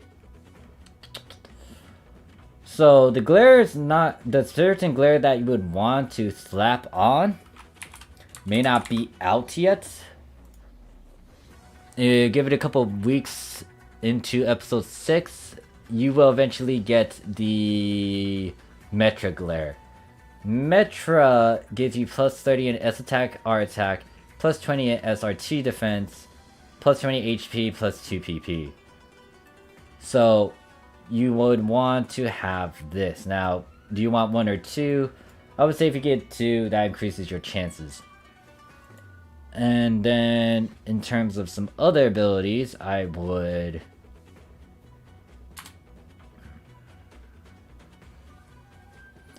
You guys got the Nova, so if you guys got the Nova piece, I don't know how many slots it will have, but if it's by default a 5 slot, you don't even need to worry about upslotting that thing as much. You can get the grade 5 ability of that, so it's gonna be what, precision 5, and then it's gonna have this if you get it to plus 10. Now you can put it with, or you can put some of these other abilities you might need onto this instead. There's gonna be EXOs that you could go for. Would be nice if you have those, what is it? It would be nice if you had receptors, because they do transfer at 100% with receptors.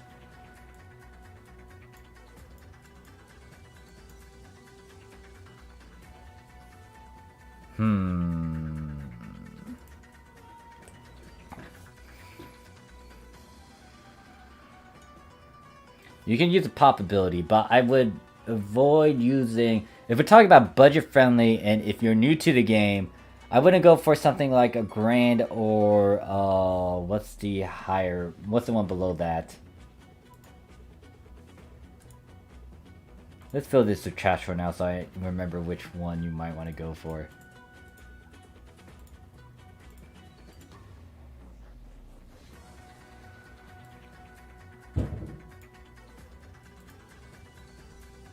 It's called Grace. You might want to go for something even cheaper than Grace, especially if it's only temporary and you're just trying to make a friendly budget build. You could go for Elegant. You could try to go for the Noble as well, depending on prices. I would avoid, if this is only a temporary budget-friendly build, I would avoid 3 and 4. But once again, this entirely falls on how much someone is willing to spend. For this situation, I'll just stick with Elegant Shoot instead. You could swap that out with something else if you are able to get it. And then you would want a certain S-Class ability if... Why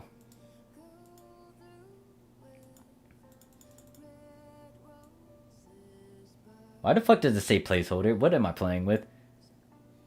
Why does it say placeholder? No need to fuck. What's with these placeholders? Hold up. What the fuck? Is this a joke? What is this? Placeholder, placeholder. I love... Wait, what did they do? What happened to all the different S-Class abilities? Nani?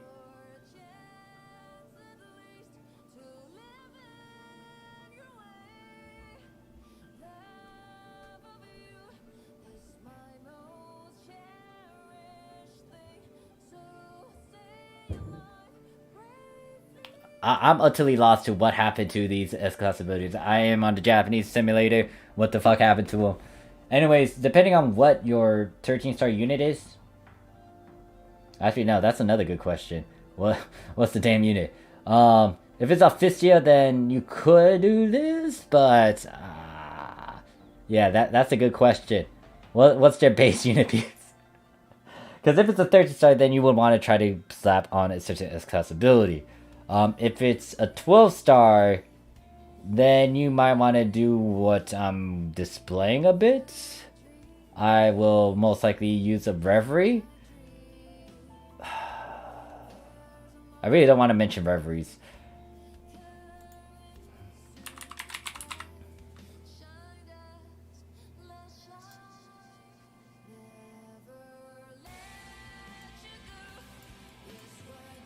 Oh god, why this song? Why this song? Why do you play it when I'm like utterly lost and confused? Now we're skipping over it. Like the song, but it's like when I'm kind of in a down mood.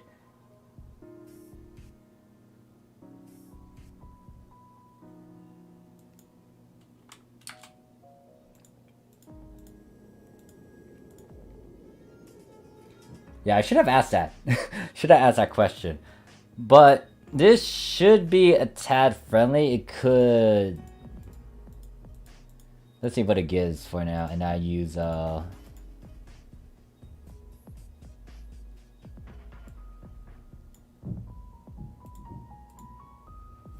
Yeah, this could give you a good 180 art attack, a good chunk of defense, and a good chunk of HP, and a good chunk of...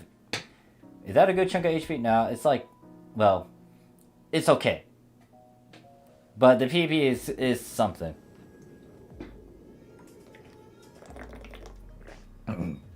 But this is more of a budget-friendly build.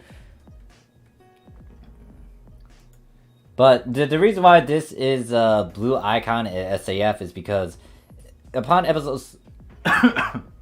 Excuse me, I drank the damn water wrong. If it's episode 6 release with novel units, pretty much you just need to get it to plus 10, and then you get this thing. I don't know how easy it is to get EX Tilso, but that shouldn't be as bad. If you guys got receptors, it will be easier. You can dumb it down further, but you guys don't. There might be a bit of manipulation you need to do. Metric layers by themselves, they can help you get the chance to move it. It's just that in terms of the percent rate, you're gonna most likely need to pop a 40% or a 30%. But by the time you get like some of this in-game content, you should have a good chunk of X cubes.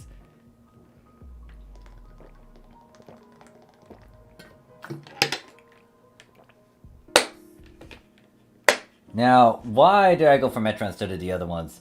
The reason being is due to the fact that these other glares, they don't really give you a HP or PP. Now, Ford does, but Ford is that fortress tank that you don't see until halfway through episode 6, or when Divide is out. And his glare drops at a low rate in Divides. You will get this new ultimate quest though, and you can beat up this guy for it. But as you can see, it doesn't really give you an attack buff. It gives you a defense. A lot of defense, HP, and PP. If that's what you're looking for, then you might want to consider this. Actually, think about it. Exocore seems fine in terms of emphasizing a bit of attack and a lot on the defense. The thing is, it doesn't give you HP and PP. Metra's in the middle where it does give you a good chunk of defense, attack, HP, and PP.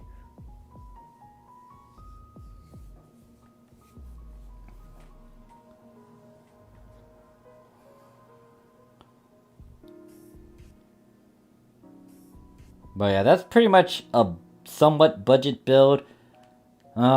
The thing is, I would try to avoid using Apergina Reverie just because it has that slight negative stat multiplier. I would try to push for Mana Rev, but that's not budget friendly. That's a pain in the butt. So if you really mean budget friendly, then Apergina Reverie is an alternative, especially if you want to emphasize on our attack. I might go for like Arc's Fever and then go for an Arc's Max instead. Might use what other abilities are there? Well, I wouldn't say Artifactor, that's a bit annoying to work with. Go for an S-class ability instead, especially if it's on a 13-star unit.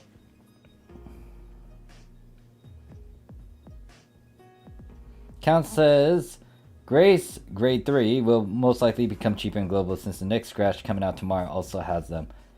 Okay, so yeah, that should help. The previous ones should be a bit cheaper too, but it's up to the individual to figure that out and compare prices and stuff. And he knows there's a Scaval, so yeah, I would try to get an S-class ability. Ignore the Progena Rev. If you have a better pop item, I would say avoid using the Grand just because you might want to use the Grand on a better weapon or on a better unit piece. Don't get me wrong, Scaval's alright. It's just that there's going to be those other 13-star weapon upgrades. I mean unit upgrades, and then the more 15-star weapons. So you might want to use your Grand for that. I would either use a grade 2 or a grade 3 for this temporary budget affix. And then EX Tilso is alright. It gives a good chunk of stuff compared to like the What? Act tilde soul? Yeah, tilde soul. Just to make sure, let me see out the numbers. Till gives you plus 35 R attack and plus 3 PP, while the EX version gives you plus 30 R attack, plus 20 SR2 defense, HP plus 20, PP plus 2. So it kind of complements like a Metra Glare. Once again though, Metra Glare doesn't come out until Divide Quest, so if you really want to get a Glare type, you're gonna have to choose between...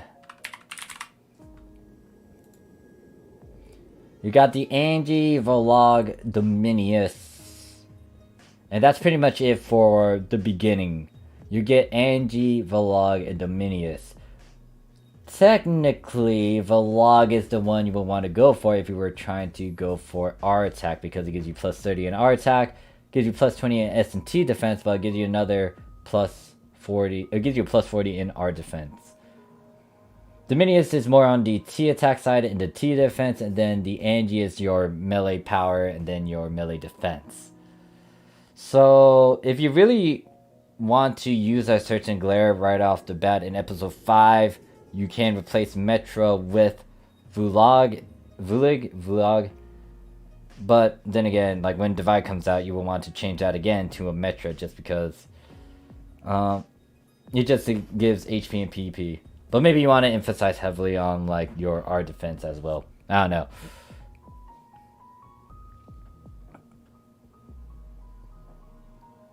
Nawak says Astro Soul, Mana Rev, Crack 5, Absolute Glare, Guardian Soul, Mark Angara, Grand Power plus SSA. The problem with that is that you cannot have an Absolute Glare and a Guardian Soul together, sadly. You can only choose one of those, and most likely you want the Guardian Soul. What you might want to consider is Returner 5 if you're going all out with all rounders. Except I got a bit of a question mark with the Grand Power. But I get why you would want to do Grand Power, especially if you want to increase that S attack. But if I'm going for all-rounder abilities, I would make sure that actually, no. Some of these abilities you definitely need to try to increase the attack power too. But I will be... I don't know.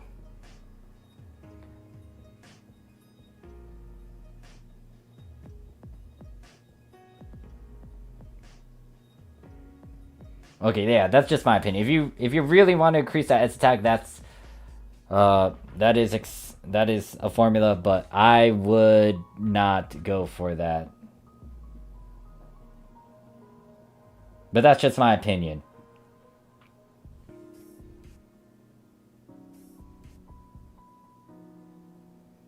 If I were trying to increase that power, what would be good for instead of Astro Soul?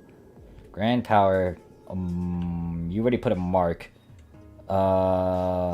Shit. You can't put it Exceed or Divine. What's a good heavy attack power attack?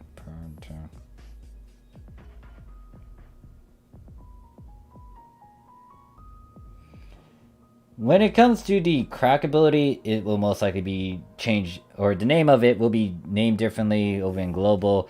It will be from Ultra Hard Free Field Exploration, but later on there are several other quests where it will give you more I can't speak. My brain is starting to shut down on me. There's going to be more ways to farm for crack abilities easily. So there's like over here in the Japanese PSO2, we got episode 6 limited quest. The trigger for that gave crack abilities, crack ones. We got the new extreme quest over the Japanese PSO2 that is able to give you what is it? Crack 3 drops along with crack 1s. So they're a lot easier. But upon the release of episode 6, it's going to be your ultra hard free field. And then, yeah, that is another... Yeah, Ship Infiltration Ultimate Quest.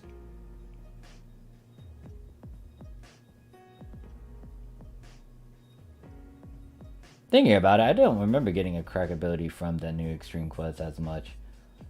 I am getting a bunch of returners though.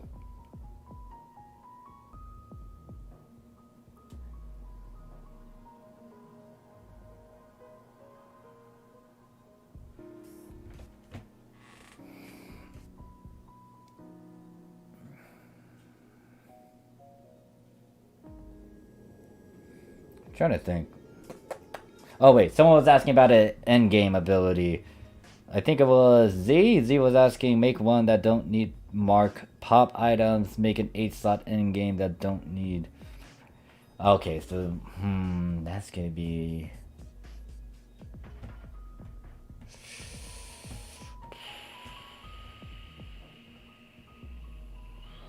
Alright, so Z, I gotta ask some specific questions so I can go about this formula making. What do you want me to emphasize on in... Yeah, what do you want me to emphasize on? And is this on a weapon or is it on a unit? Z says, trigger Beach War 2020 drop 4 unit per run with crack in it. Yeah, that's another one.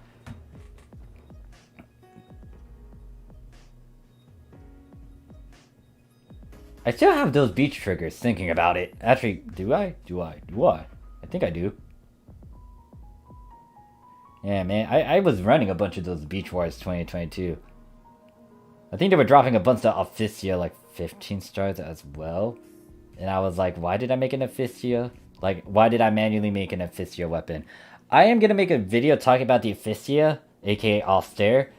It did trigger the living shit out of me that they did revive it, but only to make it look like a joke. And as an Odie who farmed for the O-type Austere, that has a bit of relevance and there's more of a history with that. So yeah, I'm not, just to sum it up for you guys since you're here listening to me, I am not a big fan of how they revived the Officio, the Austere, and made it into a 15-star. And it's a joke with with one of the potential that kind of reminds me of the Ares, because it emphasizes on your photon gauge or your mag photon blast. I'm confused to why they did that. I'm confused to why they revived the Austere and Officio, where there's like several other weapons that just trump over it. Even that Atlas EX and Lightstream. What was the point of reviving the Officio? Is it just because it will appeal to the old players? Like, look, it did give me some good, well, I don't know, questionable memories, but the thing is, we didn't even use the Officio as much. I mean, I think a couple people did, because if they're an OD, they're returning, they're coming back to the game. That's what they have, especially if they left from episode 3 era. At the same time, it's like, why are you reviving a dead-ass weapon? And why did you make this weapon a bit of a joke compared to, like, the other ones?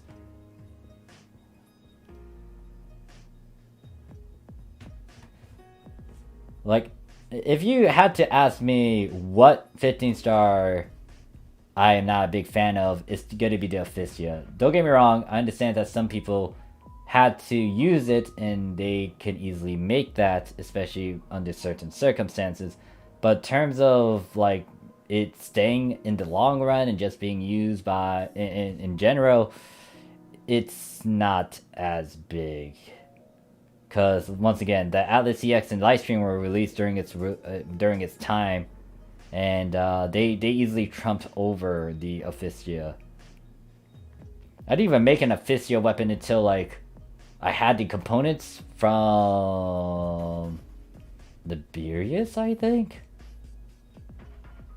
Yeah, I got it from the Beerus seasonal emergency quest. I think it was in the Driving Rain 2020.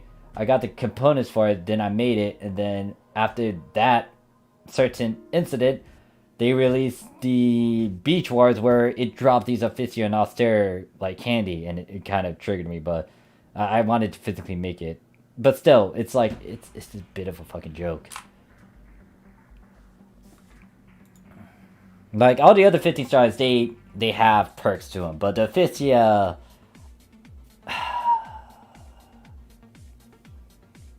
I can't. I just can't. Because that reminds me of episode 3 and how hard it was for us to make it.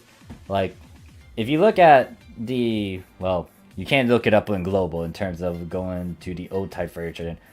But the old type version of it had a better potential than what it was with the 15-star variant. It was an all-rounder potential that's similar to what the Atlas EX gives.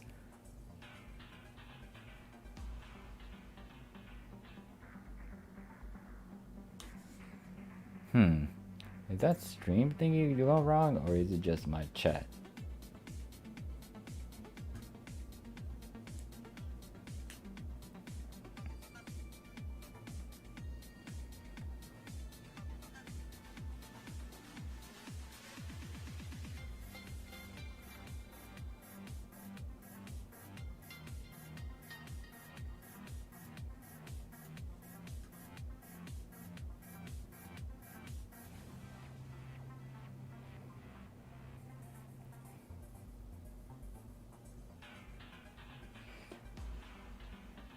I have no clue if you're still here, Z.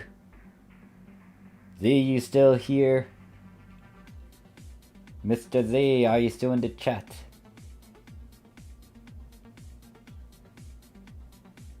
Actually, no, there's two people I'm calling Z. Kung.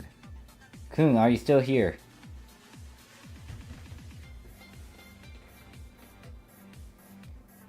Because if you want me to try to make a formula that's at an 8 slot, I got some questions. Especially if you don't want me to use Mark.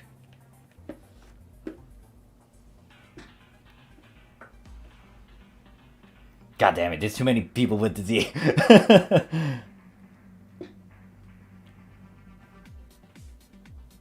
Koneko says laugh aloud. You are Z node. Hopefully I pronounced that right.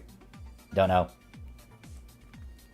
But yeah, pretty much if you guys don't have any other questions, I am most likely get into stream soon.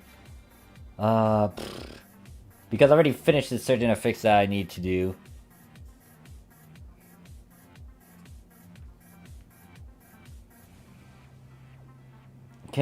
Nico, yeah, nah, I can't speak. Are you a developer or are you testing stuff? I was pretty much doing a certain formula on Affix Simulator. I already finished it. It's in the description. Pretty much just like Guardian Soul with Guardian Soul, Crack 5, at the Factor, Returner 5, and then what's the fifth one? Guardian Soul, at the Factor, Absolute Glare, Returner 5, and Crack 5. I finished the formula for it, the breakdown for it, so all I need to do in-game, I'm going to get back on the Japanese PSO2. I had to make some of these pieces. Okay, Z-Node says, okay, I got it right.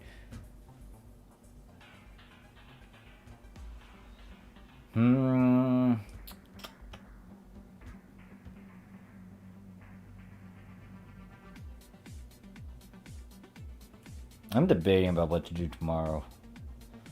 I might... No, tomorrow I'm gonna be busy, so I don't think there's gonna be a video upload until late at night. For streaming, I don't think I can stream tomorrow. Thursday I'm gonna be busy in the morning, so I won't be able to stream around that time. I might stream a bit in the afternoon on Thursday. Obviously, if you follow my Twitter or if you're in my Discord, you will be able to see those notifications. Wait, so is that a yes or no? I'm quite new to PSO2. I only played it for like 2-3 hours. No, I'm not a developer. I'm just you know, YouTube creator, a person that plays PSO2. I do play the Japanese PSO2 though, just heads up. If you are playing on global, just know that I play on Japanese PSO2 and I have a good chunk of spoilers on me, so if you want to be spoiler free, I would say you might want to find someone else.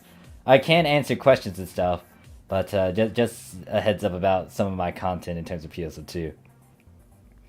Yingrung says Stat 6 EV, Mana Rev, Origin Glare, EX Ares, Soul, Sentence, Doombreak, Erase, SSA. That is... Yeah, that is a way around all or a good chunk of... Yeah, a good chunk of like the mid game and end game. Like it doesn't require that Guardian, so this is actually budget friendly. Oh, wait, I do need to mention that, I guess. I realized that they did do something in PSO2 that I didn't emphasize on. Okay, so yeah, that's the thing. So, just a heads up, they did change some basic things with the enchantments. Like with Power 6, you can now technically transfer it by having multiple copies of it. 3 is your best number, so 3 of them is going to give you 60, 2 of them is going to give you 40, and then one of these will give you 20%.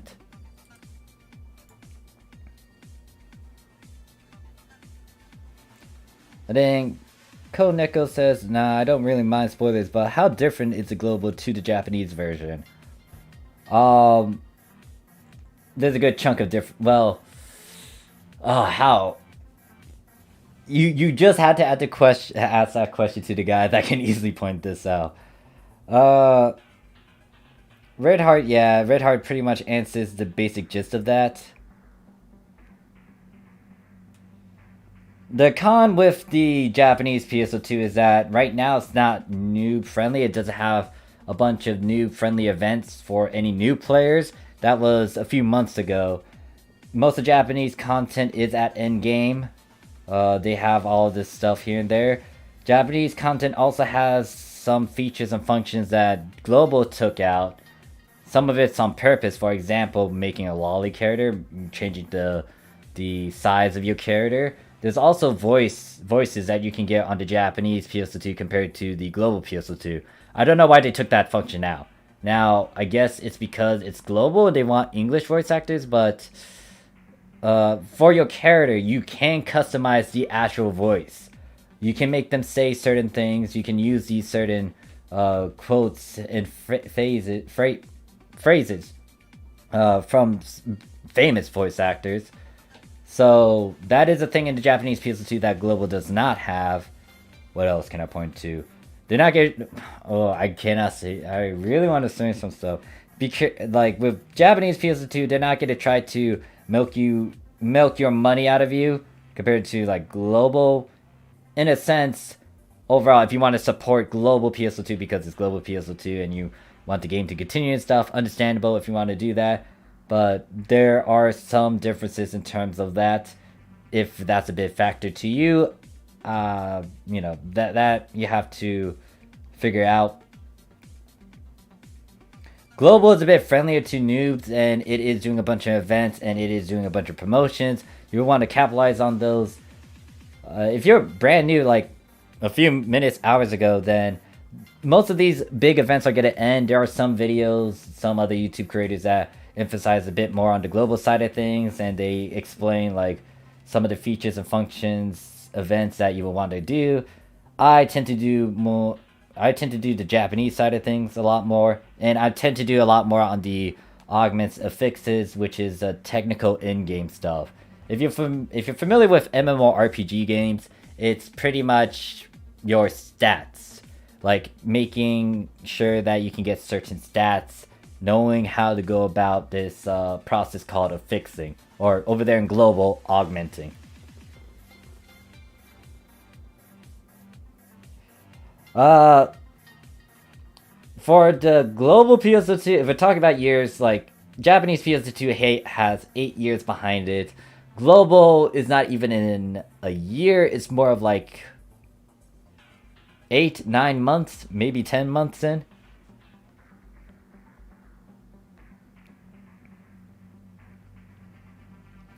Z-Node says, I know it's off topic, but I saw your video when you announced you're joining the military. I'm joining the Air Force next year as well. So good luck and be. Oh man, did you get in? So, because if you did, congrats to you. I'm kind of stuck because I did release a video yesterday, giving everyone a heads up about my military status. But if you did get in, good on you. Sadly, I can't do it just because I actually need to get medical records showing a certain surgery that I did in the past. Kind of sucks because I had to go to a certain building that is currently closed due to fucking COVID.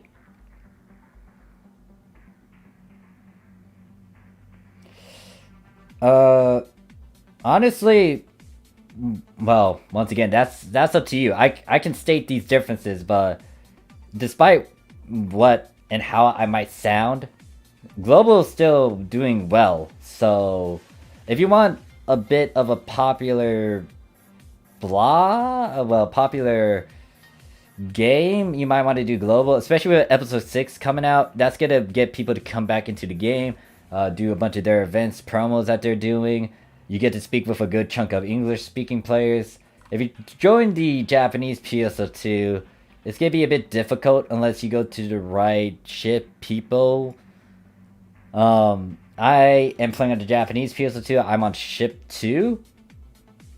But once again, it's just gonna, it's up to you to figure that out. Like, I can easily say the pros and cons for things, but you yourself have to figure out, like, do I want to go into an active game that has a bunch of English speaking players, or do I want to go to Japanese because they might have like features and functions that aren't censored or aren't taken out compared to global. Depends on how you want to experience the game.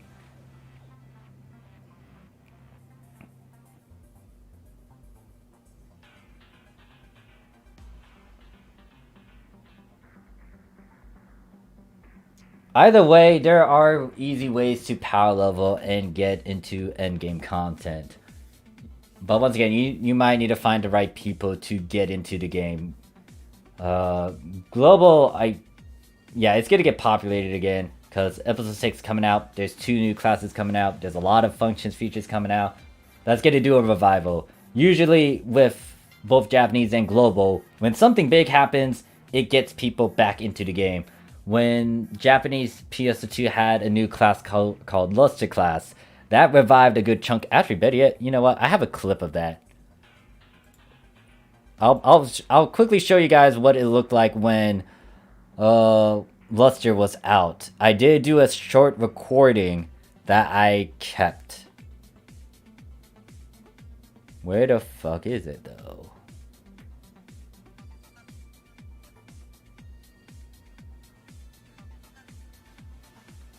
Yeah, I have so many video clips. I really need to organize this shit. Which one is it? Which one is it? I thought I recorded it. It was during Luster. Where is the time? When was Luster released?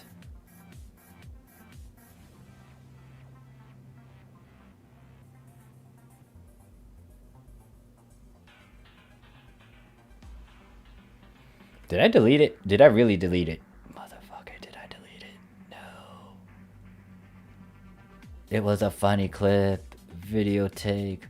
Why did I delete it?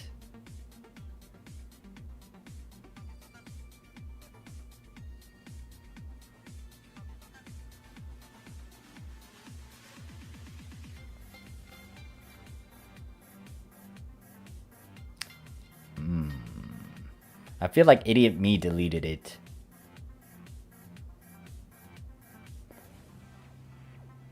Did idiot me delete it? I think I'm actually mad at myself now because I can't find it. When was Luster released?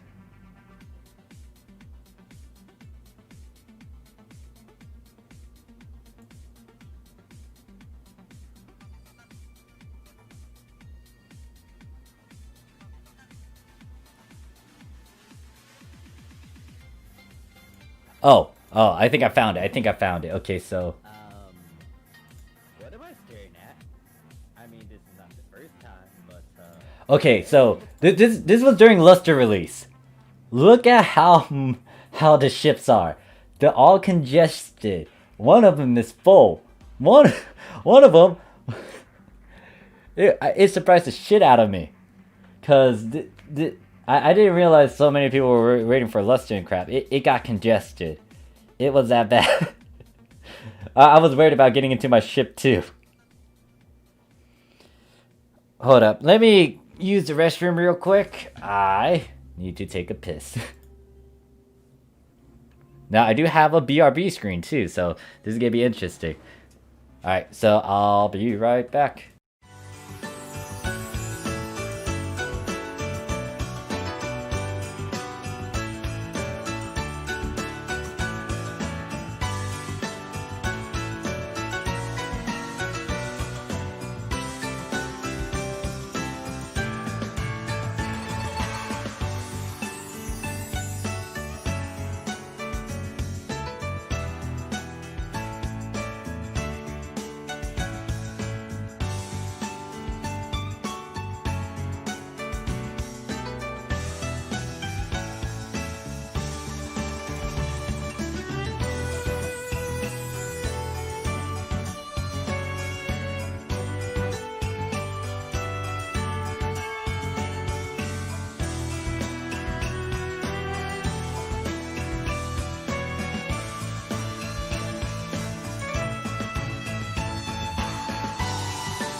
Well, no.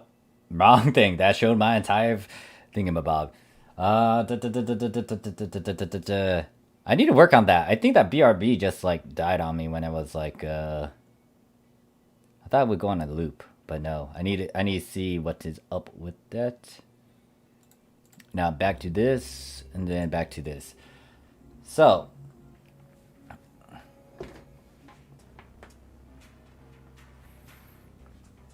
alright, so what you guys talking about? So, hi there, I see you. Funny name. They said the market is a big difference too between Japan and NA. Yeah, that's something to consider. But at the same time, it's still going to be a struggle if you're new in terms of trying to get a bunch of fashion stuff. Oh, let's see. My Red Heart says if you are in global to do limited quests on normal to get the official unit, set do 9. That's a good unit to get at the moment. Zenode says, how do you see global implementing PSO2 ES stuff like receptors? It's just me speculating and guessing what global might be able to do, but I'm not 100% if they're gonna do it. So if they wanted to add receptors, put it into the battle pass, put it into like AC or Star Gem scratches. In a free-to-play sense, I would try to do the battle pass or mission pass, have a unique shop over there, or just have them drop in a quest, a seasonal emergency quest or something. But it would suck if they actually put it behind an AC Star Gem scratch, because over here in the Japanese PSO2, we don't pay for these receptors. You had to farm for them. It is a bit of RNG, but you know, we can get them. It is a free-to-play method to get these, and you can earn a good chunk of meseta from it. That's how Global might be able to do it, but then the question is, will they actually do that? Crew says, when Japan and Global are the exact same content, do you think a server fusion is possible with ships with ships for the different languages? That one I'm gonna have to. True, that one's is gonna be a big talk. So hi there says in NA the ships actually catch. They did. Oh, isn't it? Yeah, there were several instances where there was the item duplication glitch that happened, and then some other issue, and yeah, that kind of goes into some history with PSO2 and why I feel like they're gonna be trying to push everyone to NGS maybe, but that's just me guessing. They are still gonna keep PSO2 around, but I feel like there's some hidden motive with what PSO2 is doing, Sega's doing. This is just me speculating on my ass, so don't take this as serious. But let me go back to the particular topic about Japan and Global and a fusion.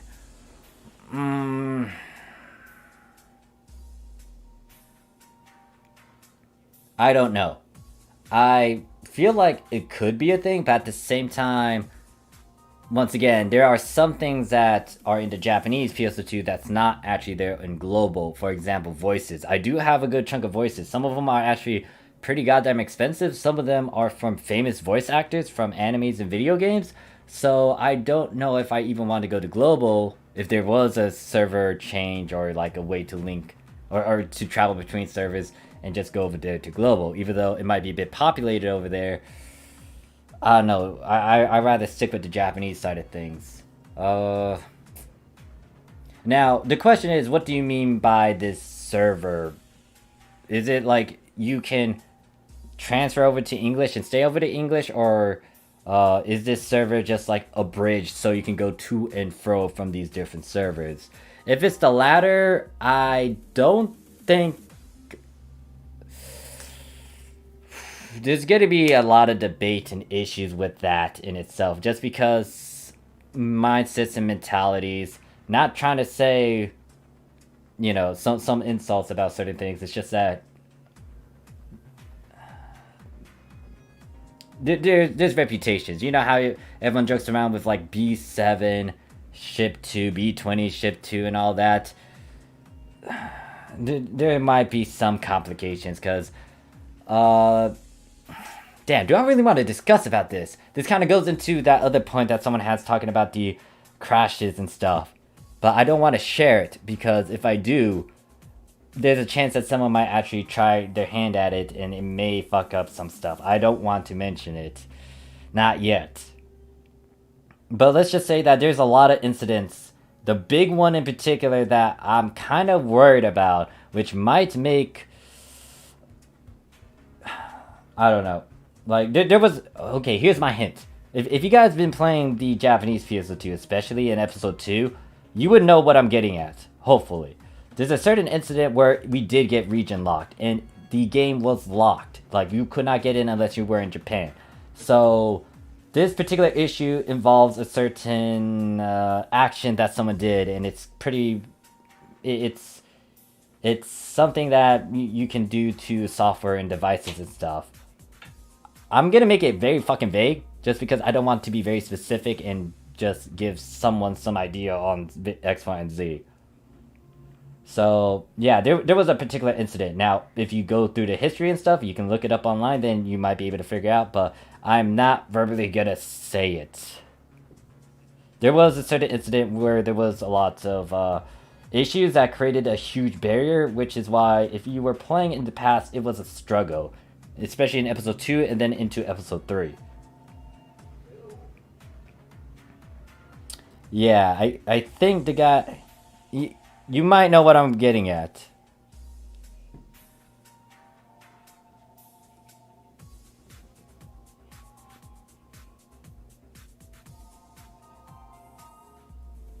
An increase in the voice topic could be implemented only for Japanese voices in global, and so we can get a bigger player population. Okay, yeah, you definitely know what I'm getting at. VPN was your best friend. That's the hint right there. I'm not saying what it was specifically. I might make a video on it, but that's when I feel like it is good for me to mention it. Maybe when NGS is around the corner, but I am not going to say it right now, especially with how they were able to do that duplication glitch that popped up. That was an issue back in, I think when I was in the game in 2014. That was a thing. Someone did know the duplication glitch and they did fix that. But it did pop up again recently when you guys were, it could be on the Japanese end as well. I feel like both games like linked in some magical way in terms of coding. But yeah, global. Someone rediscovered that glitch, and that kind of leads up to some things that I'm not 100% sure about. And if I bring up this topic, it's just me bringing it up and speculating. There might be some stuff that I can back it up with, but it's just like talk. So yeah, the thing is, I think people are open to it, but at the same time, past history with certain things and incidents might have some people not wanting that sort of function. Like, it does help out in terms of player base. It helps out with promotion and advertisement and stuff. But at the same time, there's that slight factor that happened in the past. And even though I would say, like, move on and, you know, don't look at the past as much, you do need to consider the past, because if you don't look at the past and understand the history of stuff that had happened in game, it can repeat itself, and then that might have tremendous consequences.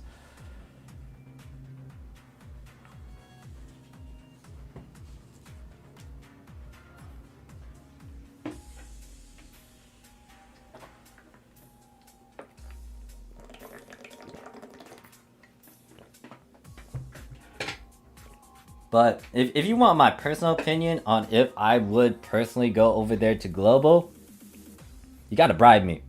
You gotta bribe me, because I will stay on the Japanese PSO2 because most of my pals are there. Most likely a good chunk of them will come back to the Japanese PSO2, especially if they had a lot of stuff on there. Most of my good pals that I still play with are most likely to stay on the Japanese PSO2. I have a good pal that really does that does not like NA as much. But yeah, that's just me. I'm gonna stay over there. If you guys want me to come over there, you gotta persuade me hard to come over there and just, like, you know, play with you guys. I don't mind doing that, especially if the bridge is accessible 24/7, like I can go to and fro. I might do it. But at the same time, if I had to choose between the two, and if I had a choice to move, I'll just stay on the Japanese because I've been playing the Japanese PSO2 for a long time, and I just want to stay with the Japanese. Even though I don't understand half of these Japanese players, like I learned a bit from them. I could try to communicate with some of them. Like a good chunk of Japanese players taught me some little tips and snippets that I wasn't even aware of, and some mentalities and things that I wasn't conscious of. ECU says, I'll pay you $200 to come to Nah, it's gotta be a lot more. Like, if I could bring all my stuff over, I might, but my account is like 6 years old.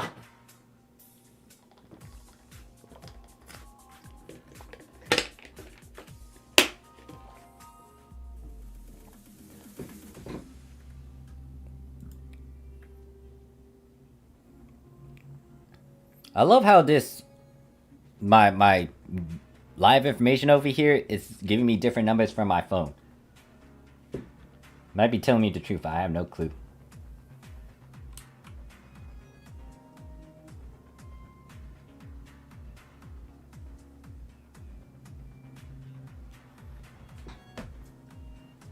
CY says, can you bribe me to play Japan? I'm not rich. Just FYI, I'm not as rich. All I can say is that you can make lolly characters, you can have voice actors, you're not limited over here in terms of like censorship or trying to get milked out as badly. What else?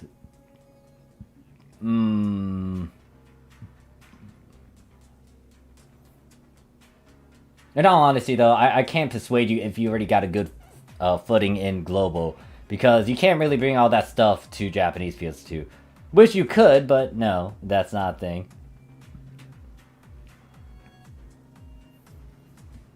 And then ICU says, yeah, I wouldn't want a fuse due to the fear of market going... Oh, I feel like in terms of the market, it's just going to be hectic because... prices are going to be all over the place. I wouldn't say it's going to skyrocket, but this is just going to be a clash of beliefs and other things. Because, oh, well, maybe the market lords and overlords might fight it against each other. I would be just confused at all these different prices. Like, there might be a price that's, like, very cheap, and then there's going to be a price where it's, like, stupidly high. And I'd be like, yeah, I'm gonna go with the cheap one instead. Yeah, there's a lot of factors that would happen if the market does, if it gets joined together. I love how, like, this video is now just me talking. It's all good, though. Oh, also, since I was talking about the population and stuff, let me show you what it looked like when I was in the blocks.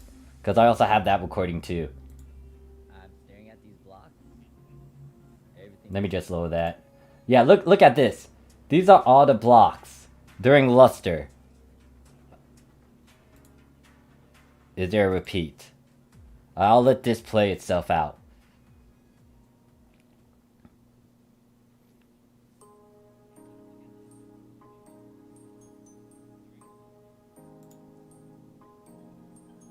It's full. It was full. Now, I felt like it started to die down just because it wasn't, the new quest wasn't active. But yeah, it was pretty fucking full. So that's what's gonna happen over there in global, most likely.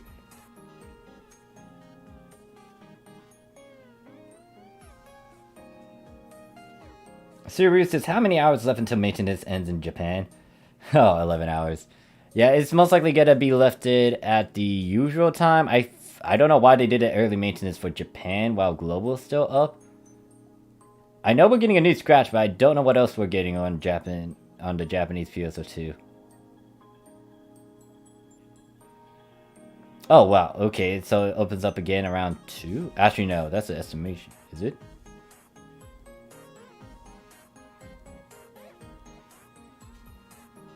Oh, so it's 3 AM. So yeah, it's the usual time. Wait, how long are maintenance in Japan? NA is just 5 hours.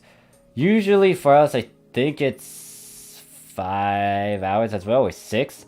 But we did go into early maintenance. We just had ours 4 hours ago. And now we gotta wait a good 11 hours before it's opened up again.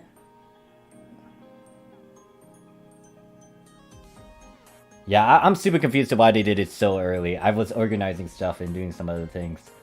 But anyway, that's enough of my past recording showing the blocks. When episode 6 comes out, it's gonna get congested. I don't know if it's gonna be like crazy congested like Japanese PSO2, but it's gonna be a promotion and an event where people are gonna get back into the game.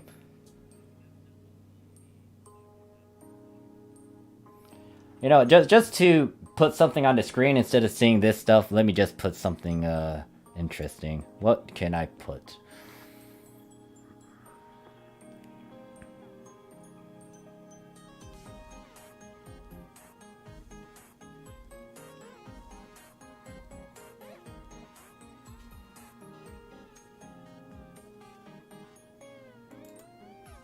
Maybe this. Haha. My character. Just lying on the bed. And do I have this on repeat? I do not think so. So I'm just gonna have it on repeat.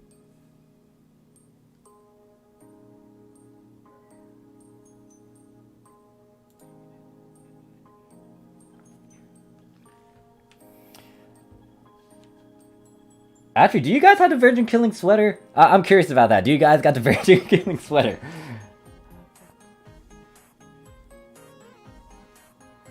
Red Heart says, what was the outerwear you were wearing yesterday? That t-shirt one. T-shirt one. T-shirt one. T-shirt one. T-shirt one? Oh, the MFDP one. Okay, I can't pull that one up. Red Heart, I wish NA had so many outfits I could make. And then Ying says 10 out of 10. Hi there says, oh, it's gotten bad when the hype was at its peak. The block crashed in NA Ship 1, and we had only 10 blocks for an hour or 2 with episode 6. I hope it doesn't happen. Oh, wow. I didn't know it crashed. I don't think Japanese PSO2 ever... Well, I wasn't here during episode 5, so I can't vouch for that. But most of the episodes, the new episodes that we got into, we didn't get a huge crash. So, yeah. How this is, nah, not yet. We haven't gotten that AC scratch. Yeah, I can easily pull that up. So, the shirt that I was wearing on my character is called... It's from this scratch over here. This thing is the PSO2 Japanese AC Scratch Winners Design 7 Side B. In all honesty, I want NA or Global to do their own Winners Design because I want to see them have their own unique thing. I mean, you guys are getting some of it as well. I mean, you guys did get a good chunk of previous one. But if they really want to spice things up over there in Global and try to get Japan a bit jealous, like, do their own design contests and have some people submit their own unique things. It might be interesting and might make me jealous or some Japanese players jealous. Yeah, this added a lot of things. It added like some accessories for the hair, so you can, like, if you have short hair, you have an accessory clip where you can get bigger ones. Some weapons. They got the teacup one. They emphasize a couple stuff for if you were going for a fox gear or something, you got the MFDB. You got the boots for that. A cap. Cat ears sticking out of that, or fox ears, cat ears sticking out of that. Got a tail for that as well. You got another set of big boobs. Gas mask. I do have this one, but I didn't use it as much, and you can barely see that t-shirt one since it's underneath this giant hoodie. I barely use this hoodie because it doesn't fit with a good chunk of my characters.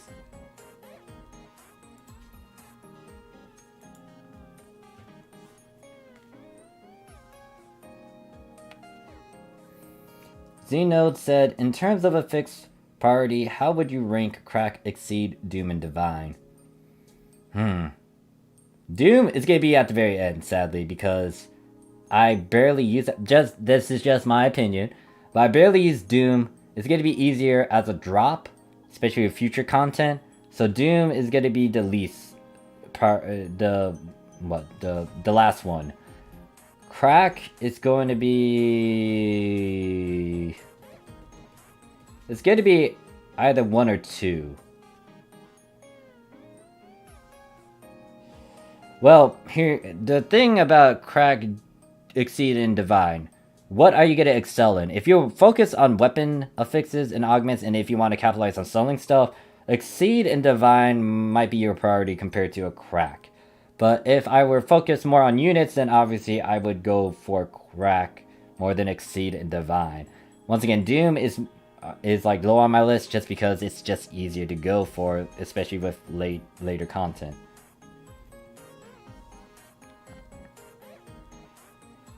So I would say for Crack, it's gonna be number 1 if it was only for unit affixes. Now you could go for weapons, but I would rather focus more on the unit side.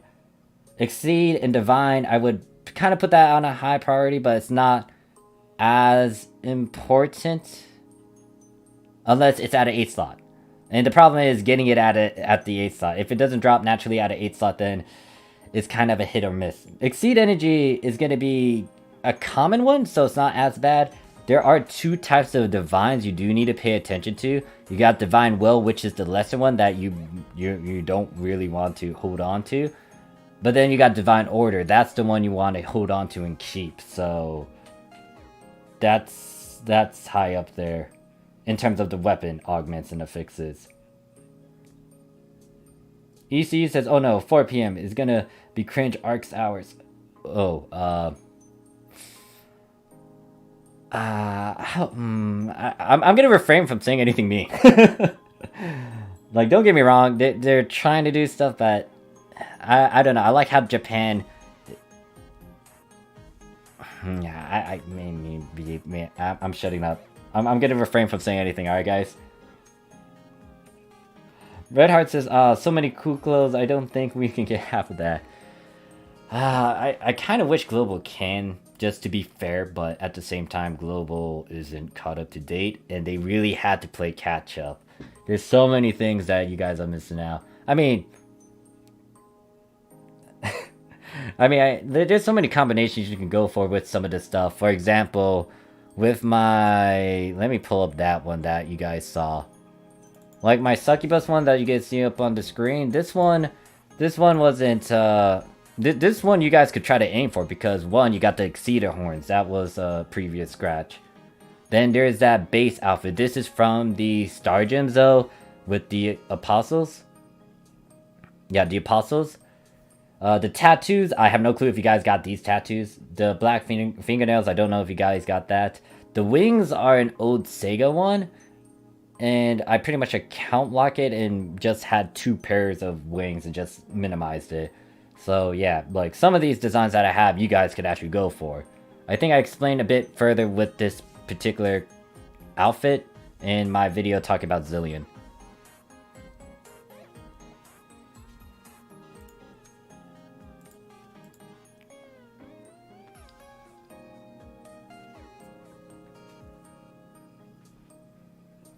Yun says emergency code extension.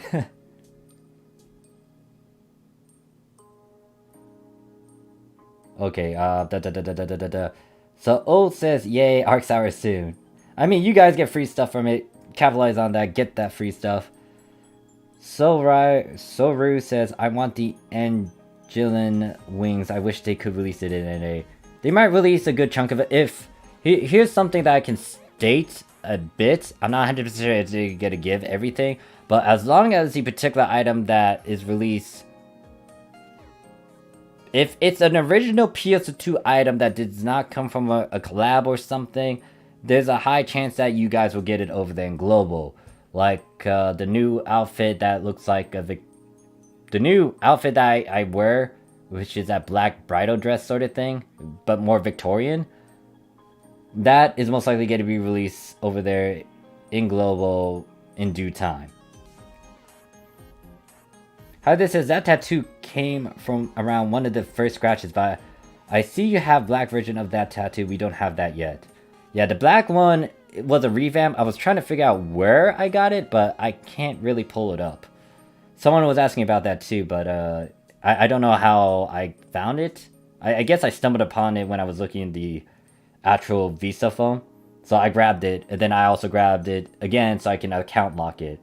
Account locking stuff hurts. It just eats up a lot of Meseta. My Red Heart says it's more cringe hour, to be honest. And yeah, we can go for that outfit except the nails. And if those are blaze tats, we have that. Yeah, there's the black version of it too. I don't think you guys have that yet. You will get it eventually. I mean, Viper says we can't get that BA in black and red. Wait, rewind. You can't? They don't give the black and red one? I thought you did. Hold up. Now I'm curious. Let me stare at the PSO2 database for global. You guys don't have this one? You guys don't have a black and red one? Seriously?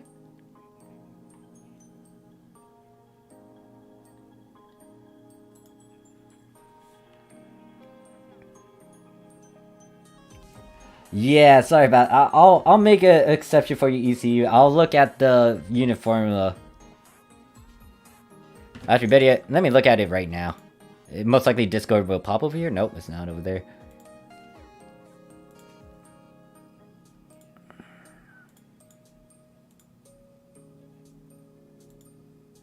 Actually, better yet, let me look at the thing over here. Actor Diesel, Arcs Max, Arcs Fever, Persona Reverie. Alright, so my question is, what stat... Well, no, you have Grand Mark. Grand Might.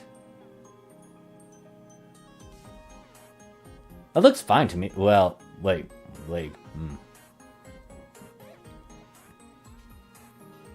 Alright, so I would say you will want to start reworking it. Or if you want to go for a different formula, like, do that when they release Metro Varuna and Shiva Origin. So that's later into episode 6 when Divide quests are a thing. But until then, you're pretty much set. You got a good unit piece. Especially with HP and PP, I think? Yeah, it gives you 200 attacks, so that's the plus side.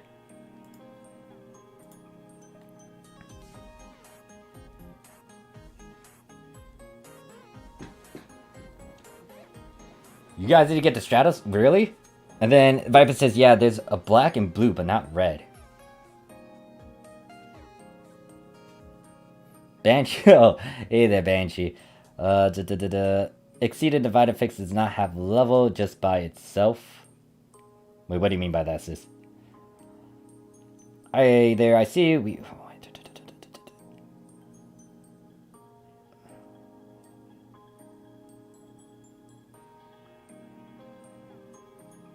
Red Heart says, but there is a black blaze hands. Please tell me there is. We have a red one? I don't remember. Oh, wait, no. We do have black blaze hands, yeah. I don't know if Global has it, though.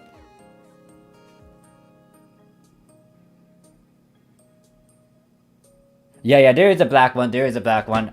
I actually... Does my character have that?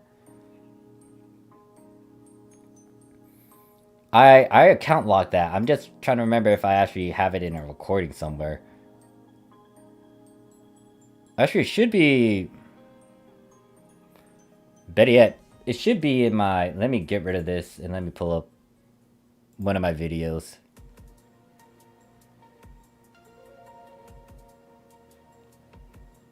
Where is that window?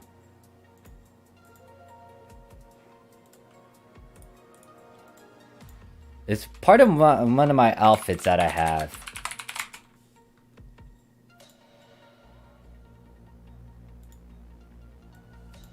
Alright, so... Yeah, there is Black Blaze Hand. As you can see, the thing with this outfit, it's pretty much what you just saw on my Succubus, but instead of having the wings and that, you know, open skin, I have a body tight suit. Actually, better yet, instead of explaining that, I have the fashion stuff over here. So you see, I have that Apostle Ice Dark Shiva battle suit, the dark color of it. I have a body tight suit underneath, forged gloves. Accessory wise, I have an unsealed Eye of Truth dark flare, flaming hands black, dark red butterflies, Requiem mask, And then the inner wear is actually the Lord Battlesuit F. And then I'm using A2's hair. I think you guys could... Well, the problem is the color. I don't know why they didn't give you the full color over there in Global. That still sucks for you guys.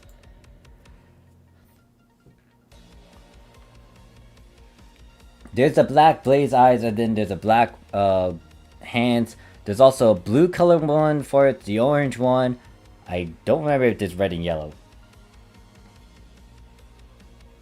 Yeah, that's the accessory there.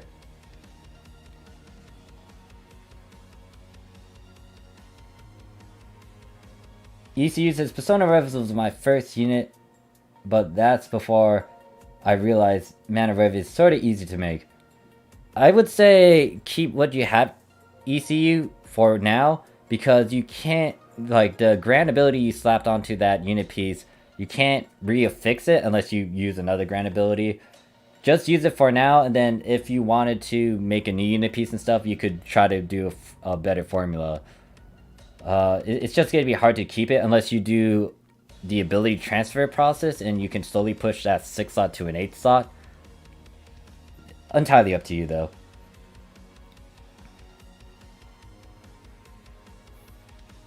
Alright, let me show you the other design since I pulled this up.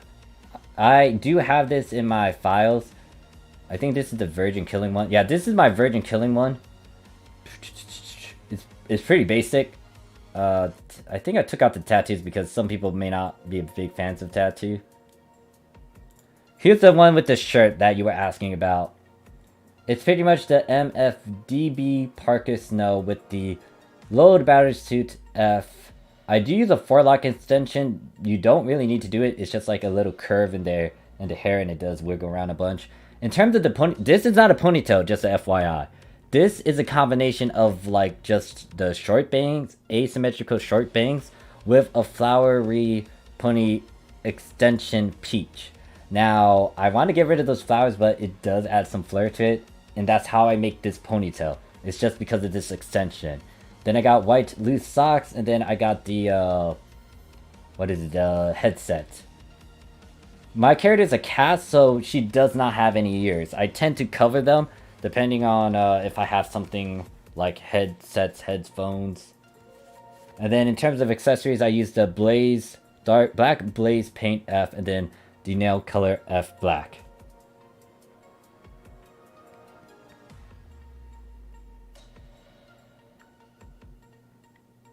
Oh, okay, gotcha, sis. I might actually make you a mod. Zeno says, if you change the Shiva outer to blue, then we can match it with the... You can do that. You just need to pay attention to the exact tone and stuff. That's something I had to pick up on some of the outfits, because I realized some of them weren't really black. It's like a dark gray sometimes, like a light black. So you're gonna have to toy around with the color changes.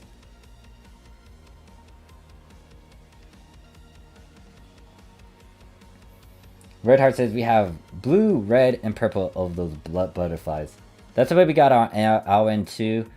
They didn't add any other colors, from what I remember. Is that a meme of oomph oomph? No. It's from... Wait, is it? It looks like meme. It looks like it says meme too, if you think about it, but... It's technically supposed to say MF... Well, wait. I think it is a meme of oomph oomph then. I just realized that it says this, but when you look at that, it says something else. And if you really want to, you could think that it says meme as well.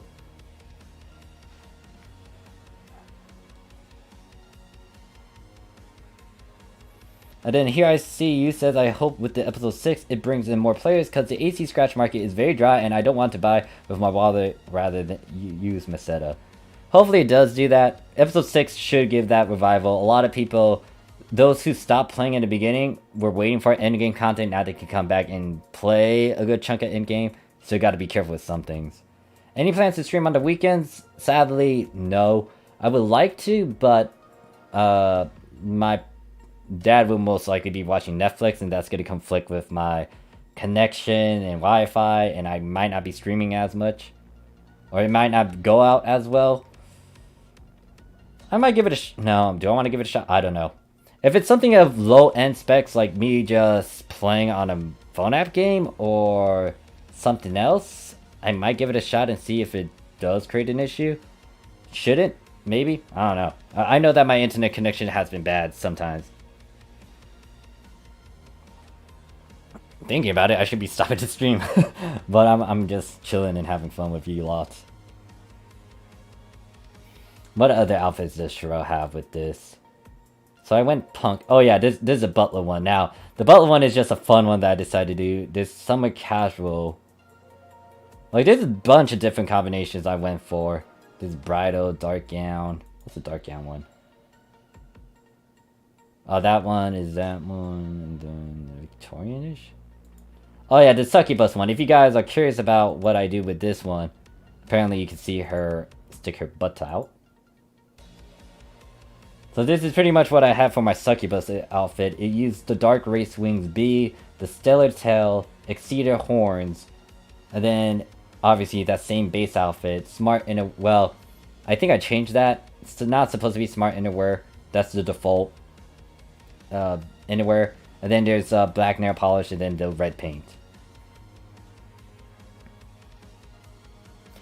We did receive something like that. It's not an actual tuxedo.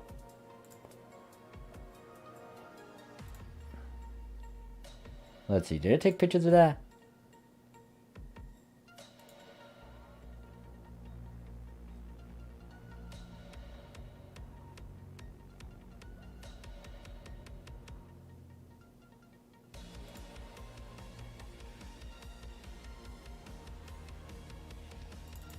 So I used this for the S Gridman one. It is the... If you guys got the suit version for the males, there is a female equivalent, which is what I'm wearing on the screen. Is there a better picture of that? I think this one pretty much is a better, clearer version of it. There is a female variant of this, but I wouldn't really call it a tux. Yeah, there's nail polish. There's a good chunk of colors. You got blue, white, black. I would say if you do want to invest in those, you might. Just because some people will realize they may want nail polish on their, on their nails for their female characters. And if you buy a good chunk of them at a low cost and then sell it high, a good profit right there. Some people will realize they need small little things, and then when they look up these small little things, it can be fucking expensive. They did add cigarettes, or a certain cigarette, into PSO2, and it was stupidly expensive because there's not a lot of cigarettes in the game. And with the release of those certain ones, it was stupidly high, and I think it jumped up a bit further. Hey there, Arsh. Ask Wish, how you doing? Redar says, I think we got the suit slacks for males. We haven't got the female. You'll get the female variants in due time.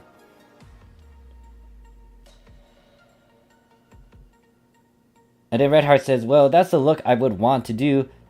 I could use like the right jacket or something to have a look closer to a tux. The one that I know that could actually be a closed jacket and stuff is an old Ace Star Gym outfit. And it's pretty much this one. Let me get rid of that picture. No, wait. Did I get rid of the wrong picture? This one. This one right here. It's the apprentice one. But it's not in the right colors. It might be in... It may not be in the right color schemes that you want. You can't really customize this as much. There is some different colors, but it's pretty much a... what is it? A costume outfit.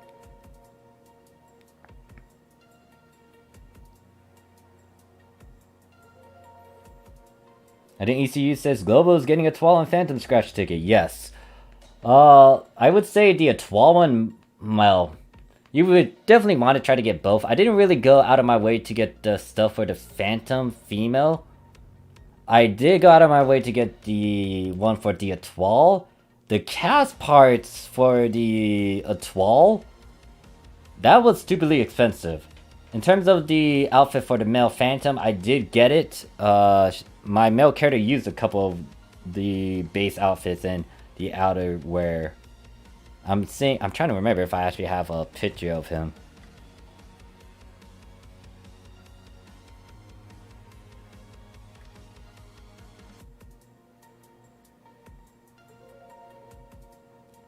Yeah, I don't have that though. Oh yeah, there's another picture. So the new outfit that I'm using and rocking in the Japanese PS2 is this like Victorian fancy dancy dress. I really like it.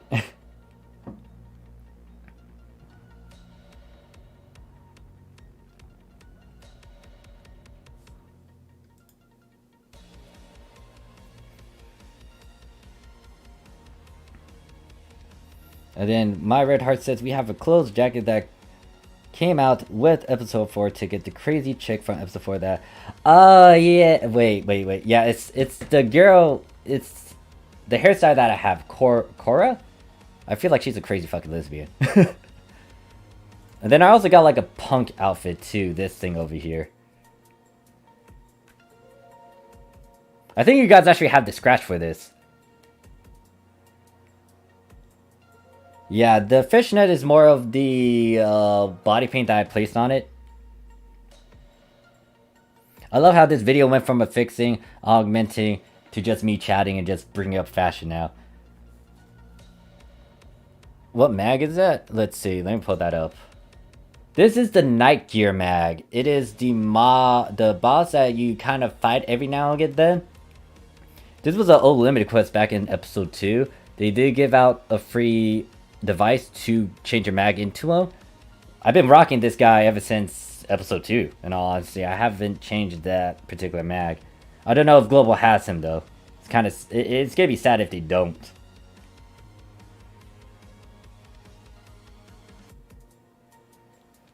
But yeah, this is the new recent Halloween one. I do have another outfit that I need to toy around with. There's a lot of things I need to toy around with. Some of them I still need to see if it can work and just mix and mash stuff. That's the thing about just having a lot of accessories and items. You just get to toy around with all these different things, experiment with them. Like, I also have that particular costume over here. I did mix it up a bit. I used some of the tattoos from that. And I used like that little mask thing as well.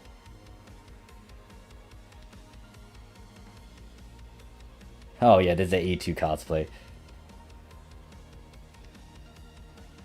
Oh wait, the other one? Is it? Okay, it might be one of the Apostle girls.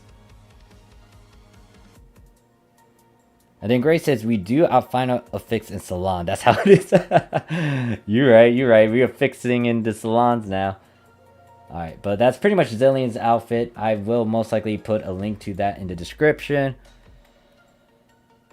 Yeah, there's so many things you could do.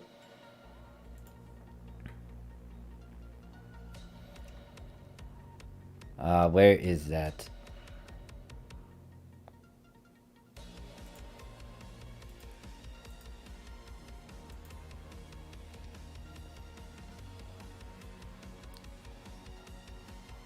Alright, so I'm gonna use the restroom real quick again. What I'm gonna do, I'm not gonna go to the BRB screen. I am going to put something else up on the screen. I will have that. Where are you? I will have it. And it's just Zillion just staring down at you in a maid outfit.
And then when I come back, I realize that I forgot to put it on repeat.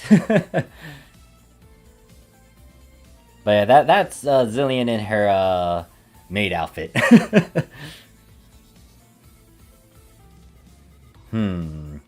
What can I do now? Trying to figure out what I can put as a background while we just chat, I guess.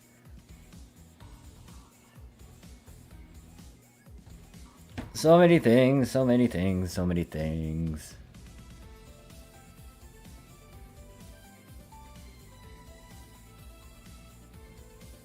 Oh yeah, I got other clips and videos where I just have my characters just stay in a pose and stuff.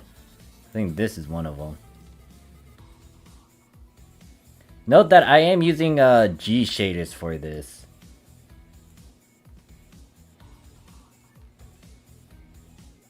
Yeah, I think you guys, some guys got some of this swimsuit stuff as well.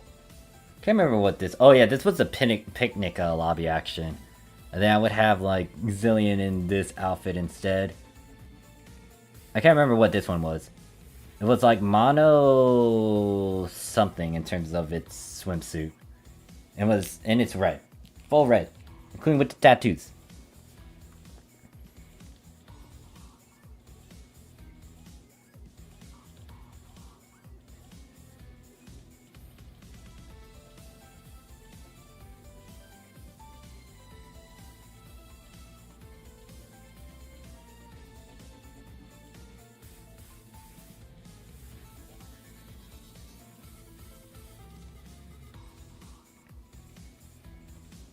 And then Hi There says, we have that base. And then Cruz says, what's your favorite class and least favorite one?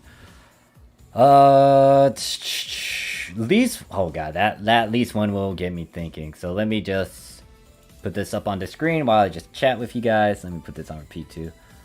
In terms of best, I still had to give it to Braver. But in terms of being a tad serious, Phantom's my go-to. But in terms of me just playing it as the OG and just using it on one of my main characters, it's gonna be Braver Hunter. Lee's favorite. Now that one is an interesting one because there's a lot of things I can say, and it's not. Okay, describe Lee's favorite. Is it because I just don't like the class, or is it like like I don't like the class, or is it just because I don't play it as much? Describe least for me. Because I could say a lot of things about certain classes, but in terms of how you want me to judge it, then I'm going to do it within your context. Monokini. Yeah, that's... Okay, yeah, that's the suit. And then AFIQ says, hi, is it a good idea to stack up on the soul and reverie catalyst while we can?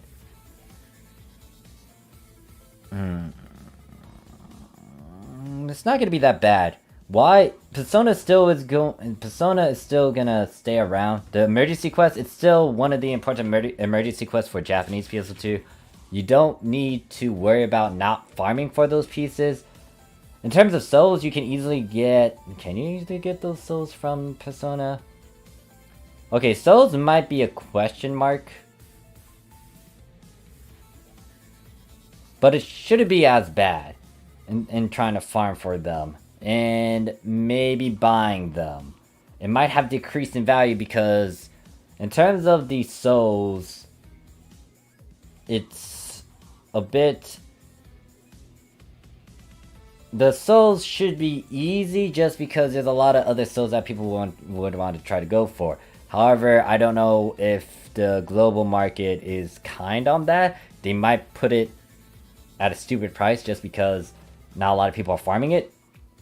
So I would say, I definitely know over in the Japanese PS2 they're not as expensive, but I can't say the same for global's market.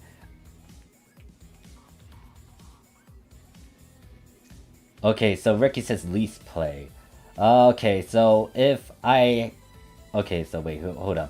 Cruz says like, which fighting mechanics do you not like, or what weapons do you find horrible? For me, it's Summoner and Hunter with Partisan Wired Lance. I actually have fun with Wired Lance, so... For Hunter, I can definitely say I haven't fleshed it out yet. I will get... Like, it is a fun class if you know how to parry and dodge and time things. So I can't say Hunter is my least favorite. Summoner, in all honesty, if I really want to get the most out of it, I would need to dive a bit further into knowing how to use some of the other pets and how to actually maximize some stuff. I'm okay in terms of Summoner and tolerating it, but would I want to try to main it? Hell fucking no. The reason why the Gunner is the one that I do not like, but it's not because it's not a fun class and whatnot. It's because it will take me some time and effort and skills to play it. I don't think I emphasized it enough, but understand that I'm a left-handed person, so I play on the left side of things, and I'm gonna use different configurations with my right hand. If I was using a controller with Gunner, it might be doable, but usually I try to do it on the keyboard and mouse. And it's just that I need to get used to how Gunner does things, because they're kind of aggressive in their playstyle. You need to be up close and personal. You need to make sure that you can do these certain things. They're good. Don't get me wrong. It's flashy. You can time stuff and you can evade. I played it throughout episode 2 and 3, but I didn't really get the hang of it, and I kind of dropped it just because I felt like I was a bad Gunner. It might have changed because of all these new updates and things, but in all honesty, Gunner is the one that I personally do not have a lot of experience with compared to like some other classes. But then again, I can point to Tekker and say I don't main Tekker as much as well. A lot of people told me like it's just as a good support, or like you just support and stuff and you do all these things. I haven't really done that role, so in terms of me just not playing it as much, Tekker is the one that's at the bottom. Now, in terms of favorites and stuff, which is my least favorite?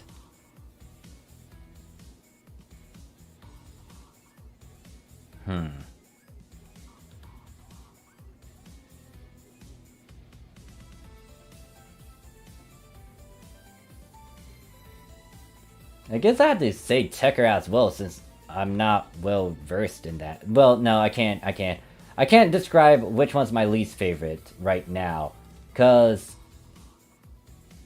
I haven't really fleshed out some of these classes. Like Tekker is one of them.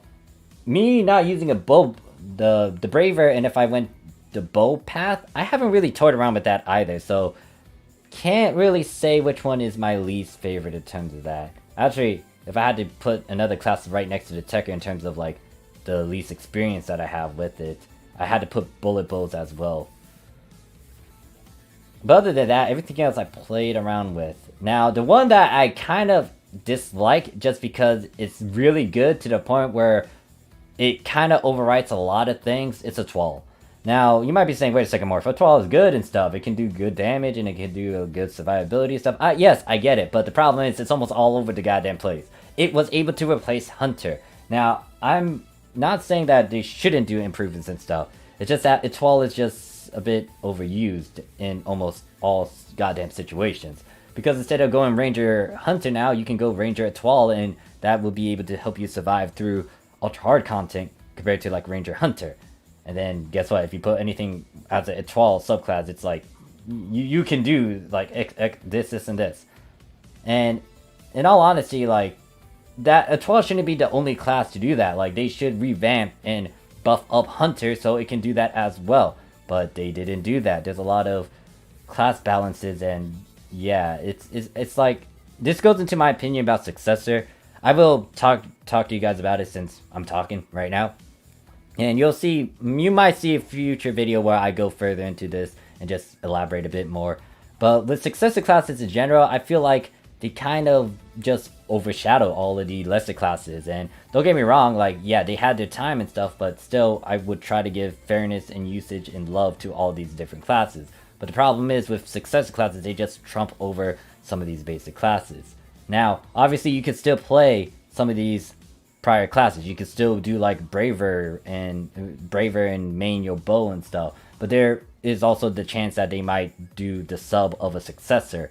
For example, Braver Phantom is a thing, Braver Twal might be a thing. There's also like Force Twal, there's also Fighter Twal, Hunter Twal now. Like these subclasses are, these Successor classes are being mixed in here and there. And once again, it kind of makes sense because they're Successor, but at the same time I want some fairness to it, but that's just my opinion. And you might say otherwise. You can agree and or disagree. I'm open to the open arguments and stuff. But that's the thing about my spiel on Successor. Now, if I had to go to specific details, I would say Hero's the most difficult one. Because I think from the skill tree, I don't have access. Well, I can also pull it up. But from the skill tree, it involves a bunch of dodges and not getting hit and stuff. And that takes some skill. That takes some skill, especially if I had to compare that to other video games I had to do, like a Dark Soul runs where you one of my challenges that I put on myself is try not to die. Most of the time I fucking die in the gameplay or a walkthrough and stuff. So Hero has a bit of conditions and stuff that makes it a bit challenging. And in all honesty, I haven't played a lot of Hero. The one thing I want to do with Hero, now I do have hero classes. I do have characters that main hero, but they specifically main at certain weapons, so it's either TMGs or swords. I don't have a character for talises. But with Hero, I also feel like doing those weapon changes here and there might add a bit more flair to it, and it's a bit more tricky to do that. I don't know. But that's just my opinion. You guys can say whatever you want to say. Now, Phantom, it's pretty much a glass cannon, which is a good trade-off because it can do damage. But the trade-off is you're fucking squishy as hell and you might die.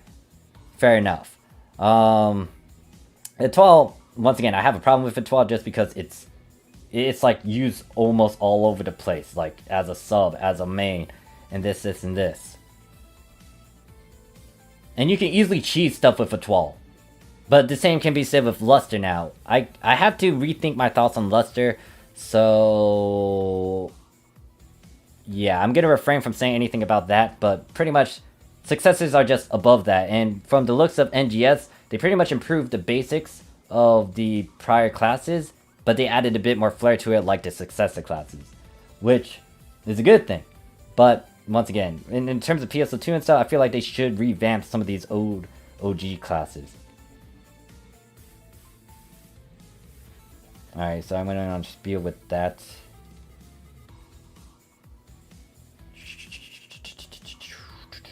Cruz says, like, okay, I already read that. Alright, some people are just informing about other things.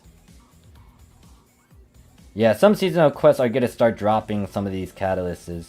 Well, specifically, I know Soul Catalyst was a drop. I don't know if they're going to add any of the other catalysts, like Factor Catalyst or Reverie Catalyst. I'll be surprised if they do, but then I wouldn't, just because Sega's trying to allow everyone access to these endgame things. North America also getting episode 5 trigger and episode 5 trigger in Weapon Badge Shop. How this is the sole market if a certain one is in the rotation for UQ, it would be priced around 70k to 200k depending on the slots. But keep in mind, we don't got 8 slots a lot, so that's more money. Alright, that's a good thing to do. Cruz says, Gunner has so many things to micromanage, in my opinion, but it's cool as hell. Reminds me of the movie Equilibrium. Yeah, like, when I did Gunner in the past, it was, I just struggled with it. Like, I was playing it for sure, but I wasn't doing the large amount of damage that you see from other Gunners. Like, Gunner mains, I gotta give it to you, like, damn, you guys are good. But then again, I just need to get good. And then Himako? I apologize if I pronounced your name wrong. Actually, is that what I think it is? Okay, no, it's that face. Hi, how much Meseta does an 8-slot S8 Skydance Boom Guardian Soul absolute? Oh god, what the fuck? How much Meseta does? Are you trying to? If you had to buy everything, yeah, some people are gonna put it at a big price, especially with all those. I would say that one is definitely a fucking bill. Banshee says, a 12 sub enable me not to worry about dying and easy multiply without hard condition met. Yeah, see? Sis, you're saying that. Technically, you can still play with all these different classes, but it's like a 12 is that one class where it's like, oh yeah, it could do this.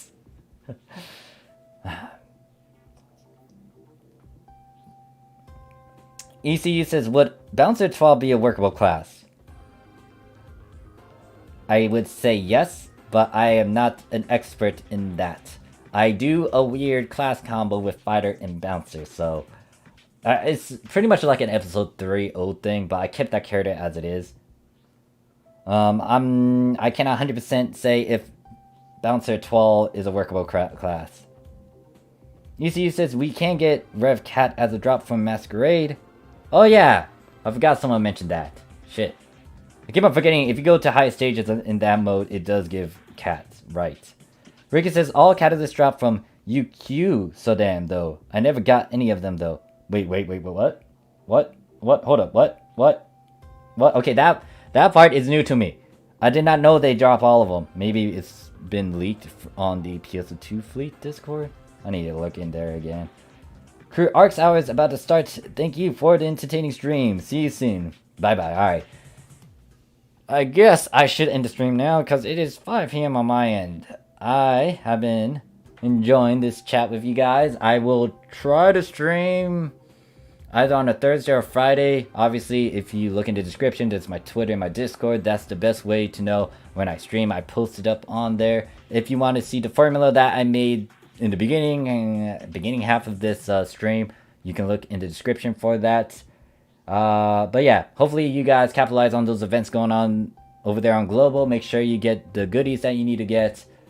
Meanwhile, over here in the Japanese PSO2, we're already on maintenance, so we just need to wait for it to get lifted.